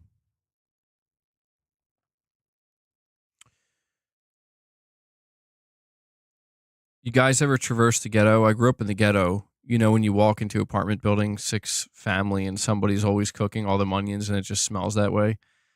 I mean, I never grew up in the ghetto per se. Um, but there was like this town that I lived near.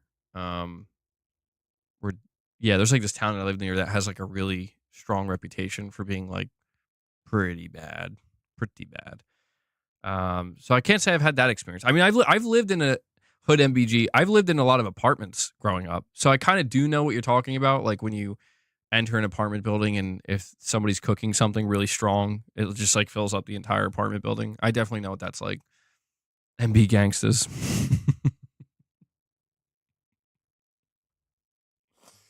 Bro, there's no way he said Mamma Mia, not the ghetto.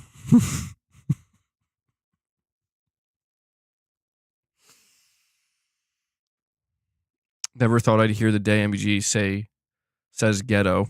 Well, I mean, hey man, I don't know how we got here. Microwaved fish. That sounds cursed, dude. I don't like microwaving anything. There's only one thing I prefer to microwave, and that's popcorn. The microwave, dude, how could anybody prefer to use the microwave? It just makes anything you put in there like soggy and blech. I mean, yeah, like it heats it up, but I think microwaves are just way overrated. And they're not even good for you. Microwave Series S.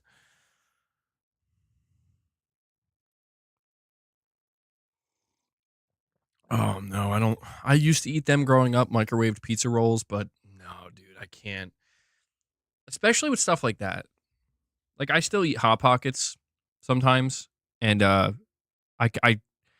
there was like one time somewhat recently where I forget why, but I was like, I'm just going to microwave it. And I was like, never again. Never again, dude. Can only cook them in the toaster oven or regular oven. Like, I can't. It's just bad.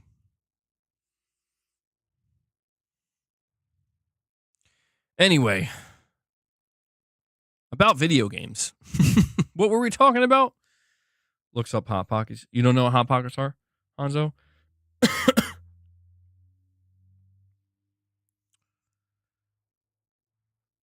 Put some fried hornets on pizza. Oh, God. You don't remember the last time you ate some junk food or fast food? That's good, though. That's good. Yeah, I don't know. I'm pretty bad with that stuff, man. Like my diet's garbage. It really is. Like I don't want to say that I've given up on trying to clean it up, but I haven't. It's just these days I seem to have kind of I seem to give into it much more easily. You know what I mean? Like I have almost no will anymore to fight against it for some reason, and I don't like that. I didn't used to be like that. I don't know if I don't know why that is. You thought it was something totally different. Daniel, you're saying PC handheld sold under 6 million in 3 years. PS Vita sold 12 in 4 years. Hmm.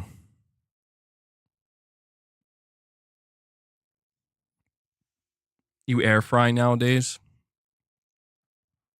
Air fryers have become really popular. I have an air fryer. It is pretty nice, you know? Gives you that crisp if you like it. Not to wait too long either.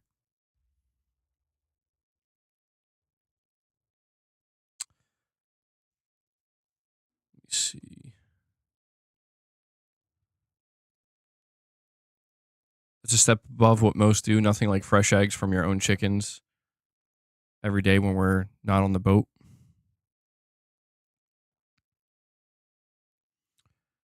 Hans, I was about to ask you for real. You said you have a personal chef, but it's you.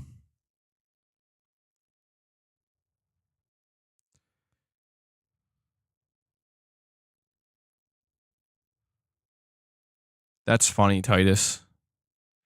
Yeah, I got some new lighting. It's not really new, to be honest. I'm just using stuff that I had. I don't know. Is it better? I can't tell if it's better or not. I'm using a ring light. I'm not gonna lie, I kind of don't like it. If it looks better, that's good though. Maybe I'll stick with it. I kind of don't like it though, because like I know you can't tell, but the rest of the room is like dark, bro. Like I'm just sitting here in darkness with a spotlight on me.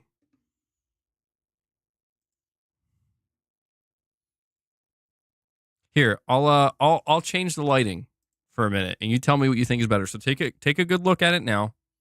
This is what it looks like now. This is what it's looked like the whole time.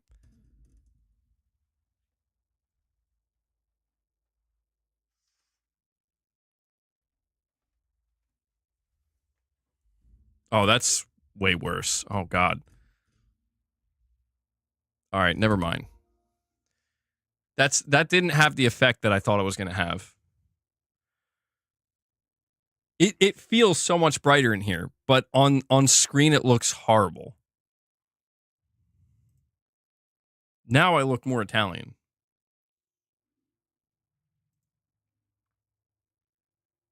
You kind of like it?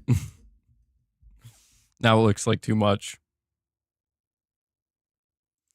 Josh Z with a super chat. Thank you, buddy. He says, I'm the opposite for snack food, microwave over oven, but I also use the air fryer. I don't like crispy food for the most part. I don't really like crispy food either that much. Like I'll eat crispy food, but I don't know. Not the biggest fan. I feel like this looks more natural, but I don't know. I look orange. Oh, do I? I kind of do. Why do I look like that? Why do I look orange? Neon light sign would pop. Turn the lights down, talk like Barry White. Hold on, let me try something else.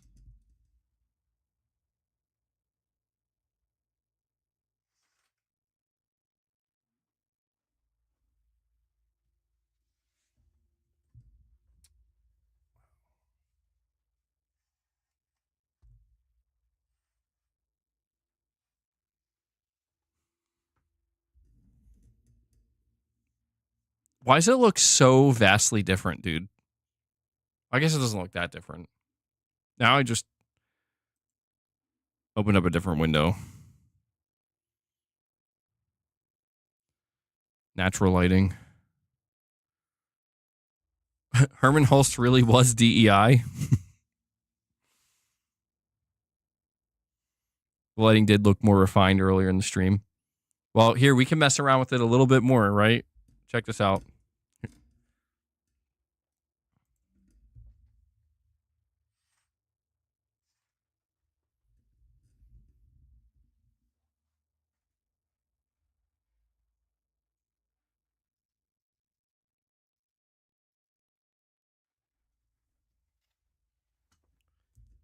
Oh my god, bro.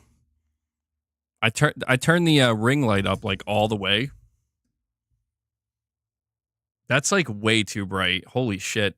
That's like literally a spotlight on me. Guys like it?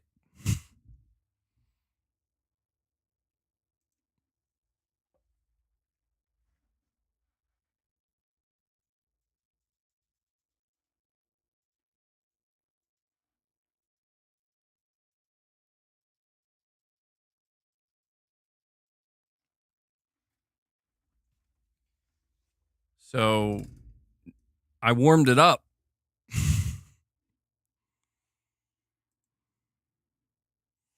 I'm glowing. Looks like a police interrogation. That's funny, dude.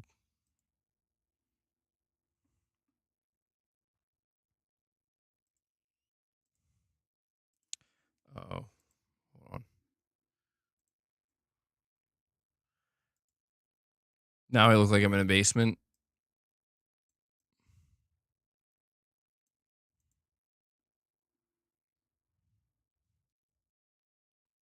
Just want the light ointment on the mic.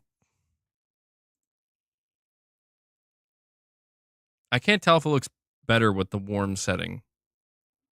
It looks a little bit too warm. DEI Herman. Why do you keep talking about DEI Herman, bro? Turn it off. You just want to see what it looks like with the light turned off? All right, hold on. Let's see.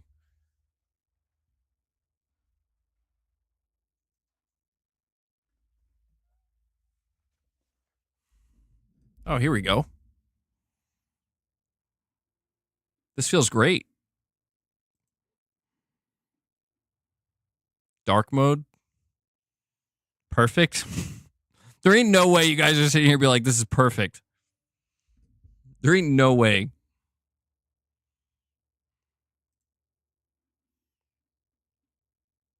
You guys are saying it's better. I can't tell if you're messing with me.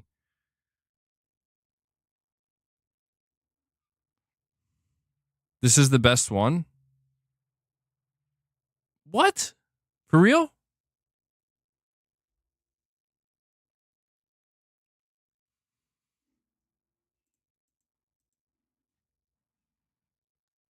You guys are serious. So you guys are not messing with me. You're saying it looks good. Whiskey Gaming says you get a new light. It looks good.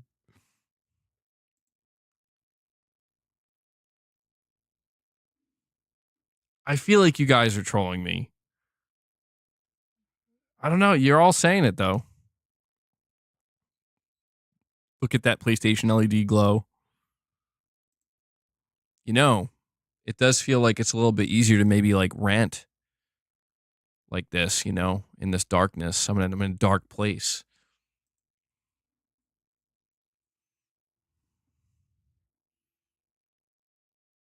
A few flashes though. Oh, that's probably for me. Yeah. Well, all right. I guess we could keep it like this if you like it better this way. I don't mind. Emo lighting activate. Do people here not understand the basic fundamentals of lighting?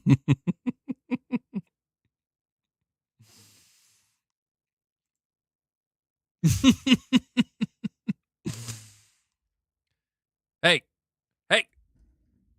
No, get down. Boss, do you like the darkness? How do you like it? We got to ask Boss what he thinks.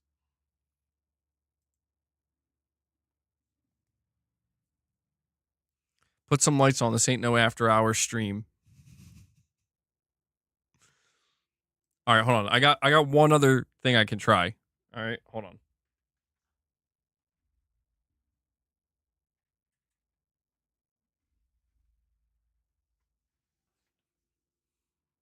Oh, see, that looks even.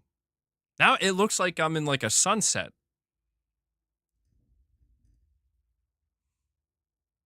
Did that do anything?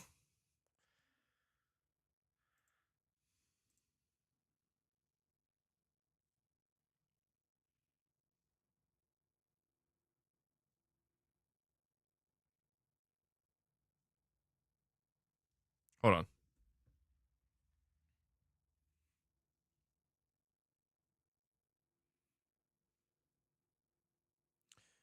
The peach hue was cool. Guys, by the way, Boss is still annoying the absolute shit out of me because he still didn't get treats. So, you know, I'm not trying to like pressure you guys or anything, but we're like halfway to the goal pretty much. So if you guys want to like contribute to that and get us to that 25, I'd really appreciate that. I'd really appreciate it. What happened to those lights you had a few years ago? You're talking about the ones that I had on the wall. They started like falling down and shit, and when I tried to go like fix them, I ended up like accidentally breaking them essentially. So, yeah. All right, let me put it back to what I think is just the most neutral one I could get, all right?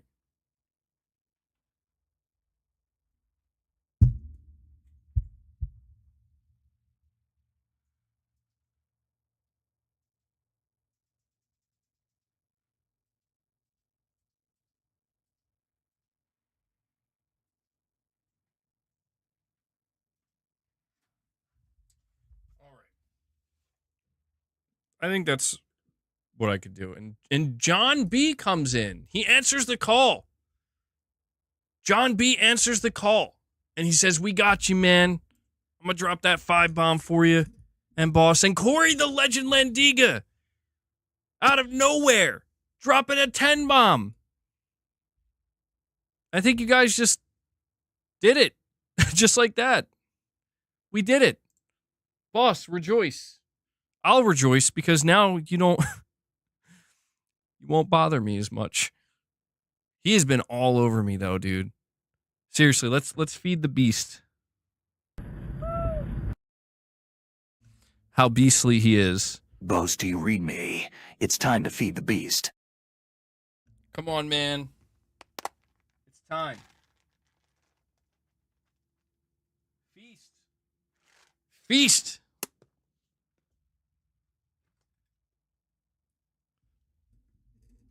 Thank you guys so much. Like really, he was actually driving me insane. I really appreciate you dropping those membership gifts. In my name. So John B, Corey, 15 members gifted. You brought us up to 27. Let me throw that up there. Here's what we'll do too. Hold on. We'll do, so we hit our first goal.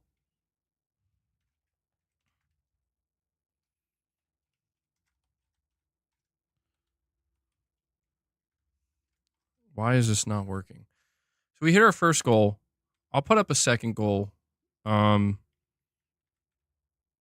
make it 50. Listen. Oh, why? It's blocking it. Hold on.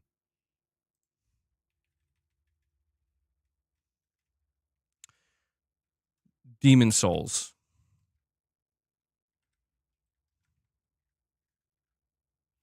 If we hit 50, all right, I'll try to entice you guys a little bit here. If we hit 50 today, we'll do a bonus gameplay stream doing Demon Souls. I was contemplating if we do gameplay Demon Souls or Sifu if we hit 50. Just as like a bonus stream. I don't do members lounges on Sundays, but I don't know. We'll see. We'll see what happens. But thank you guys for that. Guy Gravity, you're saying Sifu? It's been a while since I played Sifu, bro. It's been a long time since I played that game. I think I played Demon Souls more recently.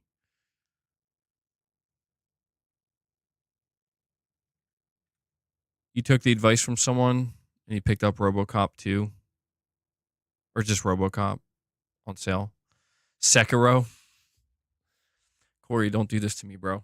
Listen, Corey, maybe what we can do, not Sekiro, but maybe what we can do is whatever memberships we get today, I could put towards like a weekly goal. You were mentioning Dead Space, and I happen to have I have Dead Space right here. It's been a while since I played it. I don't know. Maybe we could do like an evening with the missus, possibly, or maybe the morning with the missus. We could do like a Dead Space gameplay, potentially. She did seem to show some interest in playing that because I don't think Mrs. MBG ever did play Dead Space, or I don't think she ever saw me play it either. Maybe we could do something like that. Sekiro, though, oh man, I don't know about Sekiro. That just sounds. It sounds like you guys want to hurt me. That's what it sounds like.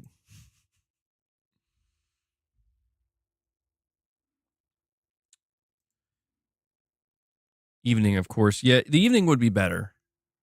It would be better. I just have to figure out how I would set it up. But something we could think about as we go into the week. You have a cat, Milo, and when you move back home, you gave the cat a ton of treats, and it turned the cat into a complete a-hole. You're going to ruin your cat by doing that. I'm just giving you a heads up. Oh, I might be a little... The cat will just meow constantly until you give him some. And if he didn't, he went to go pee somewhere. Dude, that's... Okay, well, I don't think Boss is at that level. Boss gets annoying only like when I'm streaming. He only does it when I'm streaming. And I think it's because I've conditioned him. And he's not always annoying.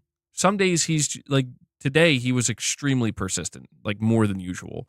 But when I'm not streaming, he's not usually like that. He's pretty like tame. For example, all today up until I started streaming, him and Leia were sleeping up here together perfectly. They were sleeping, chilling. They were good. But that's crazy, dude. The story you just told about that cat with the treats. John B, I think it's a bit extreme. That's a bit extreme. I don't think we need to do that. Boss is a functional snack head. There you go. There you go. That's it. That's exactly what he is. But yeah, I do appreciate you guys dropping those member gifts. Boss seems to be satiated, finally. And good stuff. Yeah, I wasn't sure if we were going to hit it today. A functional snack head. That's funny. 400 members for 400 reps. Oh my God. That's a lot, dude. 400 reps. That's extreme. I'd have to be using some lightweight.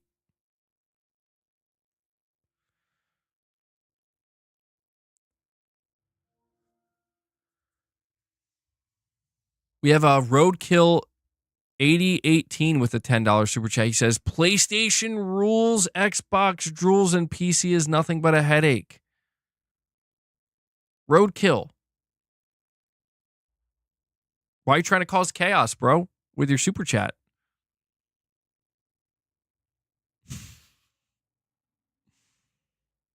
PlayStation rules. I mean, that sounds like Rich Rod. He's killing it. MRPD says, now you're talking English to me, brother.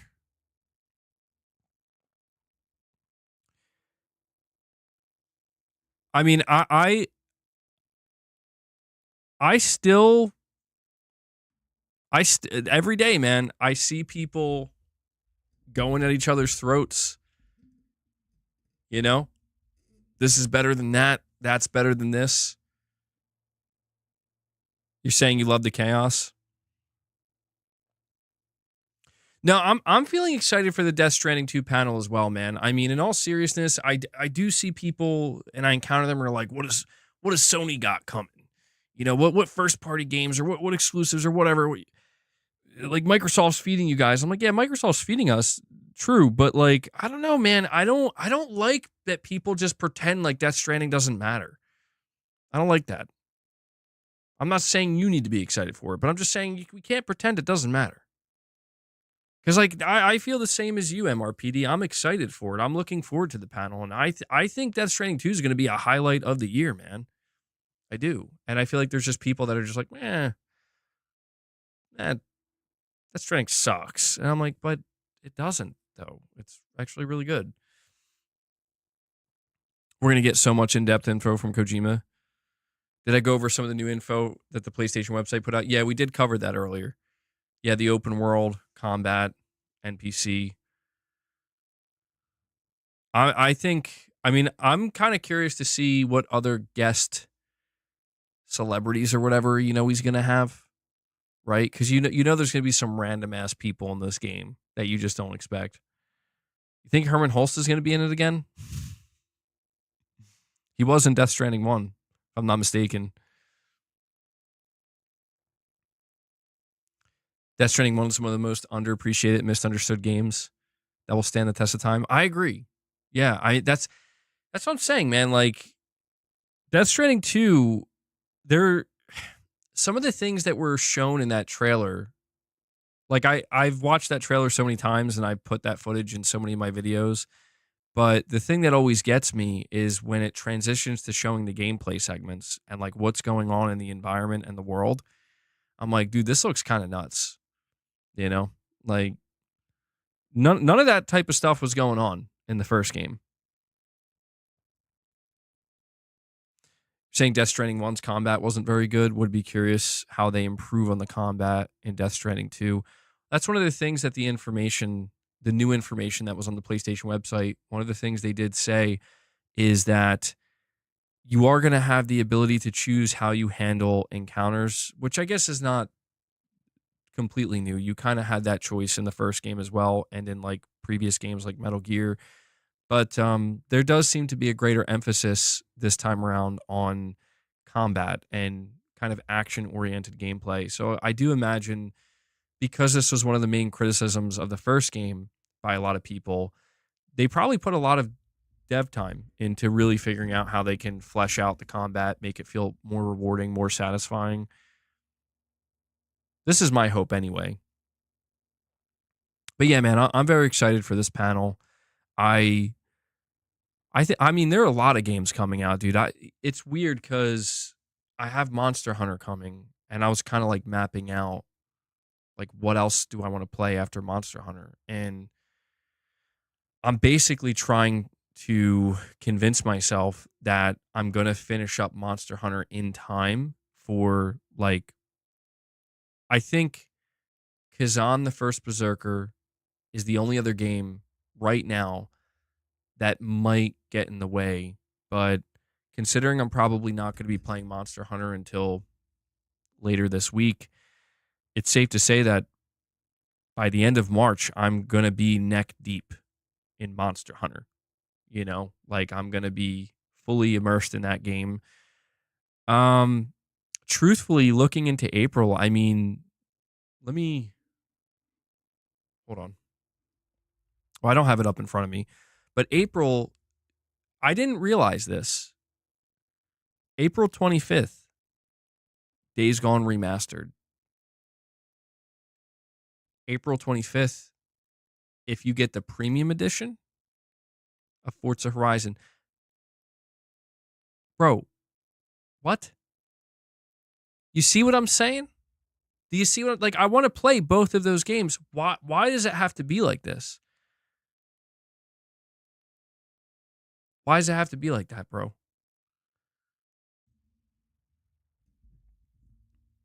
Do a live stream for these games? I am. I'm curious if Microsoft's going to give me a code for Forza. And that's going to be a tough one because, like, not in terms of like streaming it or anything, but just, man, these are two massive games.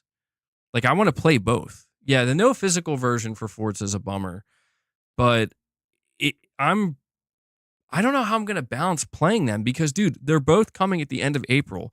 And then going into May, you got games like Elden Ring Night Rain and Lost Soul Aside and even like Doom, you know? Like, I just, God, it's going to be tough to balance these things out.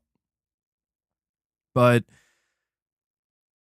I want to play both Forza Horizon 5 and Days Gone Remastered. I'm actually really looking forward to Days Gone Remastered because I don't think I played it since I platinumed it. When I platinumed it, I was like kind of finished with it. I'm like, yeah, I put 100 hours in this game. I'm wrapped up. But it seems like a lot of people are pre-ordering Forza on PS5. So it looks like it's going to do pretty well. Yeah. Oh, yeah. Expedition 33. That's another one in April. I knew there was one. I don't know if I'm going to play that or not, but I know that's a big one for a lot of people. Yeah, it's the thing, man. A lot of these games, they tend to drop like really close to one another, too close. And they're big games, dude. They're games that you're probably going to be playing for weeks. I mean, I'm just like over here being like, am I sure I'm going to be finished with Monster Hunter by the time these games drop? Because I'm going to have a problem if I'm not. You don't have enough time for all these games. I mean, that's how I feel too. I feel that way frequently. Sometimes I just get so overwhelmed by it. I'm like, I'm not even going to bother. Why even try? Yeah, no, I'm not even. Yeah, that's on the back burner now too for Monster Hunter. You know, this is what I'm saying. I can't. Games, sometimes I feel like games are getting too big, man. I don't know if this is just because I'm getting older or whatever, but it does start to feel like not even that they're too big, but some games, a lot of games seem like they're demanding too much time now, you know? This is why when you get that new AAA game announcement that's like, you can beat it in 15 hours, people are like, yes. Yes. It's going to happen, MRPD. It's going to happen.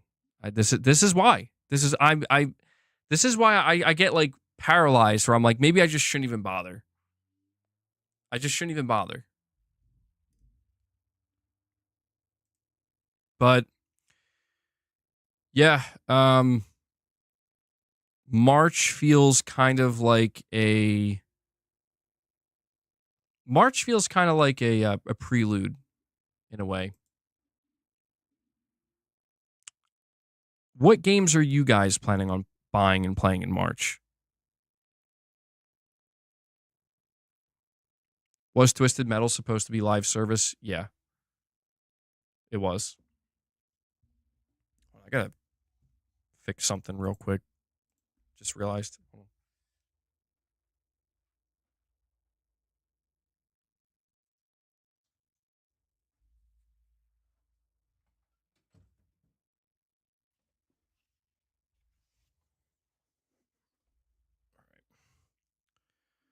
Adam Fall looks interesting.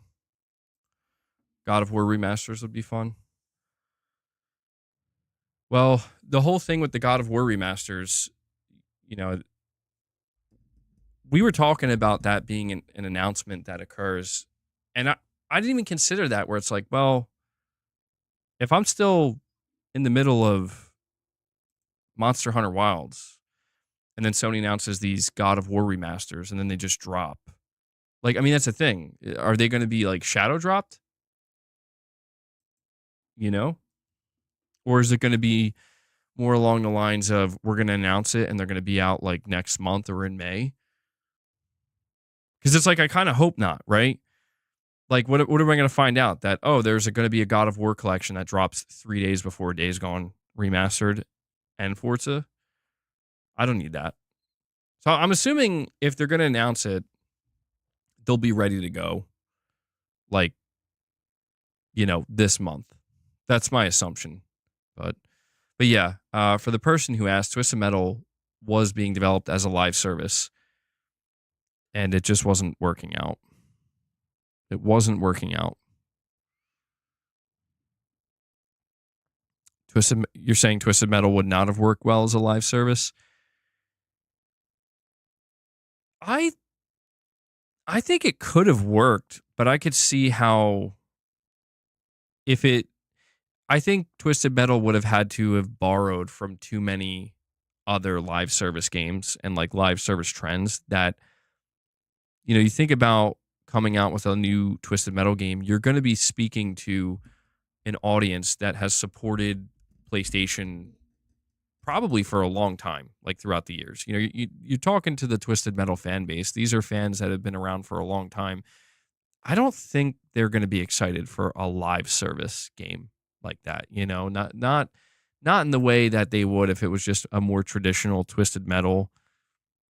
It wasn't even in full production. According to, I believe, Jason Schreier, I believe he confirmed it was not in full production, but it was I think it was in the conceptualization phase, and they were concepting it, trying to make a proof of concept, and it just never got past that. And so, yeah, maybe it just, they were realizing it wasn't going to work out. It wasn't going to turn out the way that they imagined it would or would have liked it to turn out.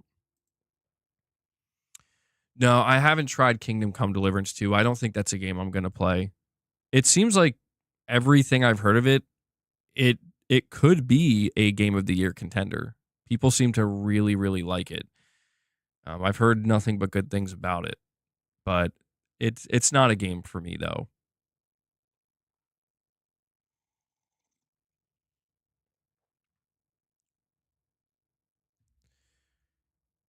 The Twisted Metal fan base well, and they are very against a live service. Yeah, maybe in the end it's a good thing that Sony canceled it. But I do find it interesting that they were willing to do something with Twisted Metal. Maybe this gives us some kind of hope that maybe Sony's more willing to do stuff with some of these older IPs than we realize. But maybe they just need to try to accept that they just, they're not all going to be live service. Not all of them should be live service. Why would you want a basic Twisted Metal instead of a Twisted Metal that evolves over time? Yeah, that to me, that's kind of the struggle, right? Like, I can understand why Twisted Metal fans would want that basic package experience, because that's what Twisted Metal has always kind of been for them, But I guess what I'm trying to say is I can see why, when you're talking about looking at previous PlayStation IPs, IP of the past, when you're thinking about bringing them back and potentially trying to do a live service, I can understand why Twisted Metal is maybe at the top of that list of like, yeah, this could this could work. It would make sense. It's kind of set up for it, but I don't know. Fire Sprite was the one that was tasked with making it, and maybe that just wasn't the right team. I don't know. Maybe we'll learn more about what happened with that game.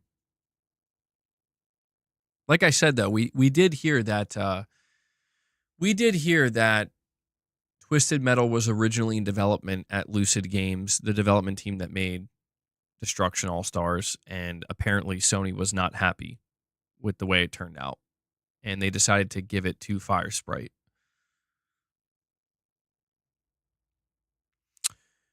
A Twisted Metal RPG. People don't know what they're asking for. Arena shooters don't live long.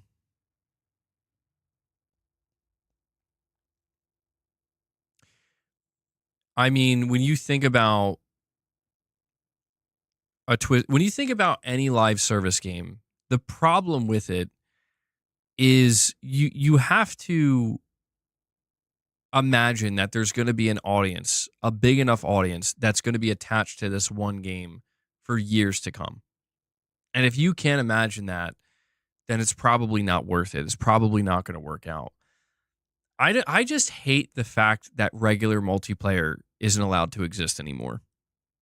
I hate it. I mean, it does kind of exist somewhat. I mean, you have like that Warhammer 40K game that came out last year, and that just has a regular add-on multiplayer mode. So we do still see it in some way, shape, or form. But generally speaking, when it comes to these bigger publishers, they just seem completely against trying to just do regular multiplayer games of any kind. Like, it's either got to be a live service or nothing. And I just feel like that's the way the industry has evolved, but it doesn't necessarily feel like an evolution per se. It feels kind of like it's made things more rigid, right? Where, yeah, live service, taking a multiplayer experience you love and turning it into a live service can enhance it because it's always evolving. It's always getting updated and it's giving you a reason to come back. But it is coming at the expense of publishers are not going to touch what we would have considered a more traditional multiplayer experience because of that, because of how lucrative the live service experience can be and has become. And I just don't like that live service has essentially erased it erased. This is why when I talk about The Last of Us multiplayer, I'm so curious if we get that, like when The Last of Us Part 3 comes out, I'm so curious if we get Factions 2 as a standalone or not standalone, but an add-on multiplayer mode, like we were promised with The Last of Us Part 2, but never got. I wonder if they'll do that because it's like, that's what we don't get anymore. We don't get games that have these add-on multiplayers, and the add-on multiplayers can be very good. Yeah, they might not have the longevity of a live service. Like, it's probably not going to last 6 or 7 years, but it can last 2 to 3 years, and that's a long time. And I think people would appreciate that. But yeah, that's just not how it works anymore. And I don't know if we're going to go back to that or not. It's kind of sad. It's all about the money now. I mean, it was always about the money.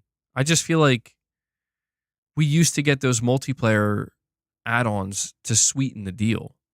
That's what I think that's even more depressing, right? Is a lot of times that would be a selling point for a game where you get the whole campaign, but you also get a full-blown multiplayer that you can play when you're done. And so it's like the game is $60, feels more than worth the $60. Now it's just like, no, you're going to pay 70 and there isn't. Why would you think there's going to be a multiplayer? Like, I feel like in some sense it has regressed a little bit, but it's the nature of the beast. It's the nature of the industry. The industry itself, I don't want to say the industry has regressed. There's arguments to be made. Is the gaming industry in a better place now than it was 8 years ago, 10 years ago? Or is it in a worse place? Some people would say it's in a worse place. Some people would say it's in a better place. But yeah, it does just seem like the industry as a whole has really shifted in a pretty significant way. It's consumer training, price, value proposition, giving us less for more money, and it won't stop here. Yeah, probably not. Well, it doesn't always have to be. It's not all bad, It's just that. Well, to be fair, it's not just the gaming industry either. I feel like a lot of industries are kind of not doing well. Maybe it feels like a lot of different industries have regressed in some way or another. I mean, it really does kind of feel like we've reached that point where we kind of look back a little bit and I feel like, man, were things better back then? And it's like, sure seems like it. And they're not. It's not like it's not all bad now. It's not all bad now. There's a lot of great things today. And I do think people, I know, I do think people are a bit too doom and gloom today about everything. But I do think that there are things that are like, yeah, this is worth dooming and glooming over. But you see people complain about like battle passes and whatnot, and I'm like, keep in mind what came before battle passes, dude. Before battle passes, there were loot boxes, and loot boxes were just objectively worse in every way, in my opinion, anyway. I think they were objectively worse in every way. So it's like, okay, that feels like a positive evolution. But now you kind of see the same effect where it's like, so we got to put battle passes and everything, right? It's like, well, no. Surprise mechanics. Yeah. Dude, I knew things reached a boiling point with loot boxes. I will never forget when we saw with Shadow of War. And it's such a shame because like Monolith just shut down. But I remember when they were like, WB came out and they were like, yeah, we're going to put loot boxes in single player games. And I think um, did Ubisoft try doing that as well? Like, yeah, we're just going to put loot boxes in single player games, guys. Like, what? Like, that has to be some of the most insane stuff I ever heard, bro.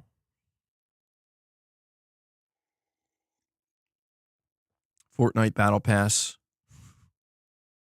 Just booted up my PC. I need that Fortnite Battle Pass. Loot boxes are apparently coming back to Overwatch, but in a much worse way. What? Really? What are they doing now?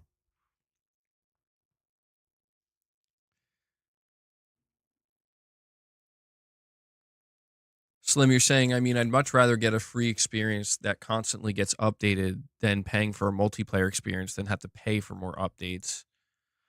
Yeah, and I get that. And that's why I'm saying there are pros and cons to it where it's like, yeah, dude, if you're engaged with a live service game that's successful, you do get a lot of free updates. You get a lot of free content. Um, people talk about $20, $30 skins and how ridiculous they are, but like I think it's actually fine to a degree, right? It can be a bit extreme with how many you see, but I think that's fine because it's like, oh, this has zero impact on the game and it's just for people who want it. And it's very lucrative for the company, for the developer, for the publisher. The person who's buying it feels good about it because they're buying it. And the person who doesn't buy it is not affected at all. So I do think it's like we've landed in a pretty good space, in a pretty good spot overall. But it's now become the new template, and it's always about the trend chasing, man. I hate the trend chasing. I think that more than anything is what has become so dangerous in the gaming industry. It's been here forever, right? But it seems like it's more overt where so many publishers and so many development studios, they just seem like they're trying to chase trends so aggressively, and it doesn't, it can work sometimes, but 90% of the times it just looks pathetic, and it doesn't work out. It's like, come on, what are you doing? You're saying Fortnite did the battle pass right, but other games have done it poorly.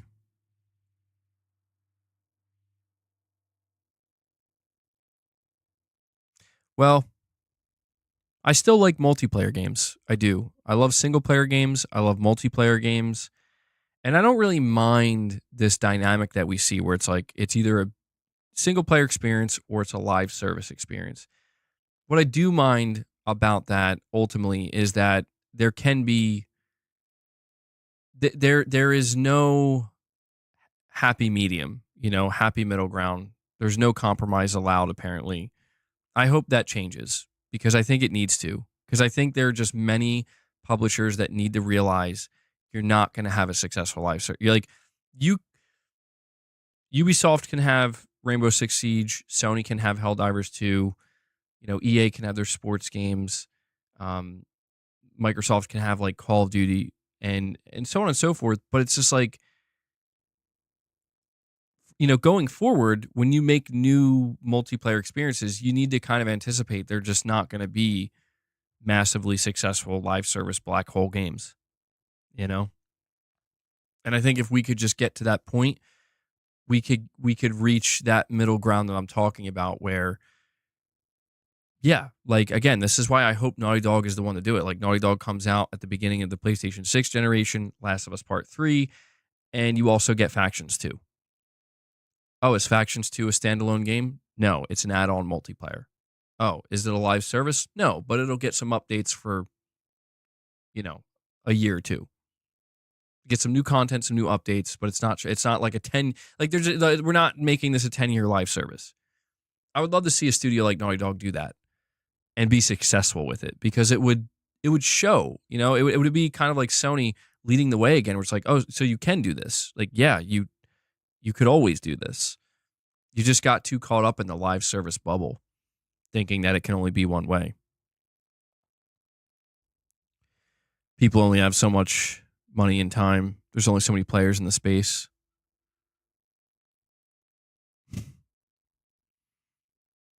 Yeah, I mean that's the thing too. It's all about fighting for people's time, and the time equals the money. You know how it goes, and I get that. Monthly active users, but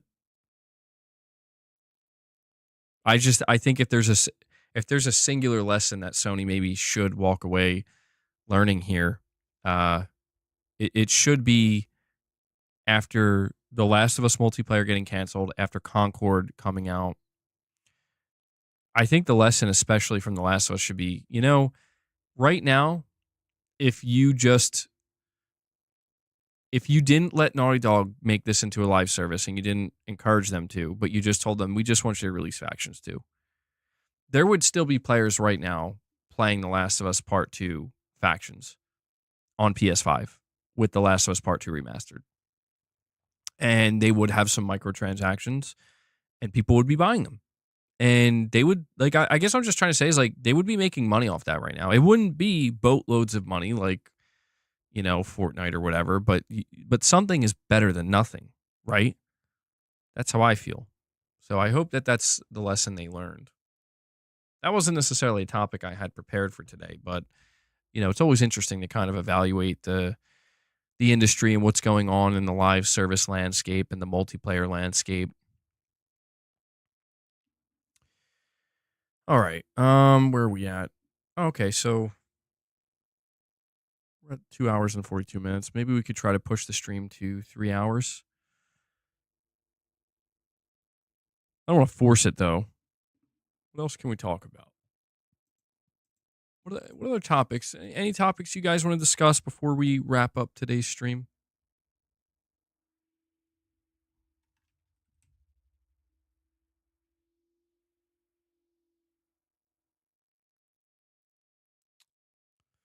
I'm checking now to see if there's anything. Pretty much covered everything I wanted to cover.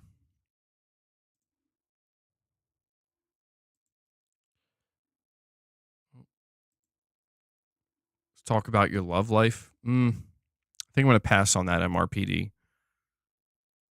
Doesn't sound too interesting to me at the moment. No offense.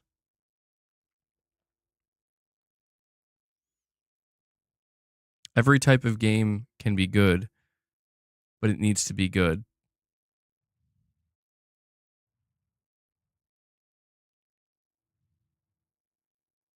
Every type of game can be good, but it needs to be good. Damn. Okay. I mean, I feel like it's breaking my brain a little bit, but it does make sense, ultimately. You need to love a game and trust the game is going to last. If both of those things are in place, you will buy microtransactions.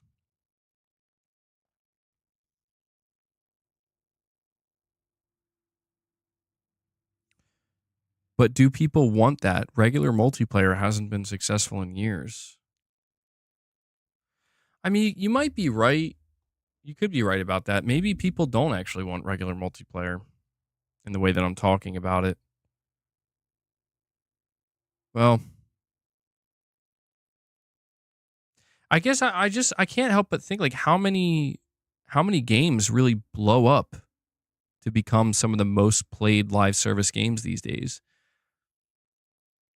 I feel like there's just established titles that are just like, like there's like these top 10 games, like these top 10 black hole games, I think is what they call them.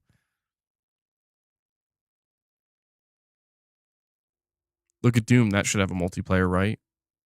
I mean, yeah, you would think so, right? Would people want that? I don't know. Well, I guess we'll see where it goes.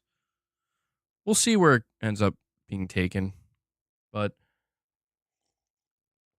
guys, I think this is where I'm going to wrap up today's stream, though, because I mean, I did cover all the topics that I wanted to go over with you guys today. We talked about the PlayStation reveals that are coming potentially in March. We talked about the canceled Twisted Metal game. We talked about uh, what's the name of the game? I already forgot it that quickly. Midnight Murder Club. Not doing that game any favors by forgetting its name already. Um, Talked about Midnight Murder Club. And let me actually end this poll, see where you guys landed here. You said 15 more minutes. Was it my comment about my love life? It was MRPD. Yeah. I just want to leave now. So, will you be checking out Midnight Murder Club? 403 votes. 55% of you said no. 30% said maybe. Only 14% said yes. So, not sure if that's indicative of what we can expect for that game when it comes out. We are just a small pool here, but yeah, guys, this is going to be a good place to wrap it up. We also talked a little bit about garlic, so we had that discussion as well.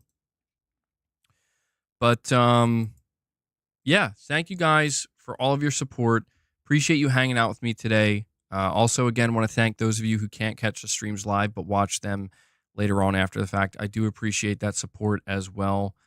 I also want to thank everybody who dropped any membership gifts. We did hit our main goal today of hitting 25. We actually hit 27. Thank you for that. Thank you to anybody who dropped any super chats. Very much appreciated. FPS multiplayer has to stick, in my opinion. Ever since Counter-Strike came out, I can't accept it. I finally made it. Let's get this stream started. Oh, I'm so sorry. I'm so sorry. Dark Cloud, are you calling me a grifter, bro? Rudy says peace and love to the chat.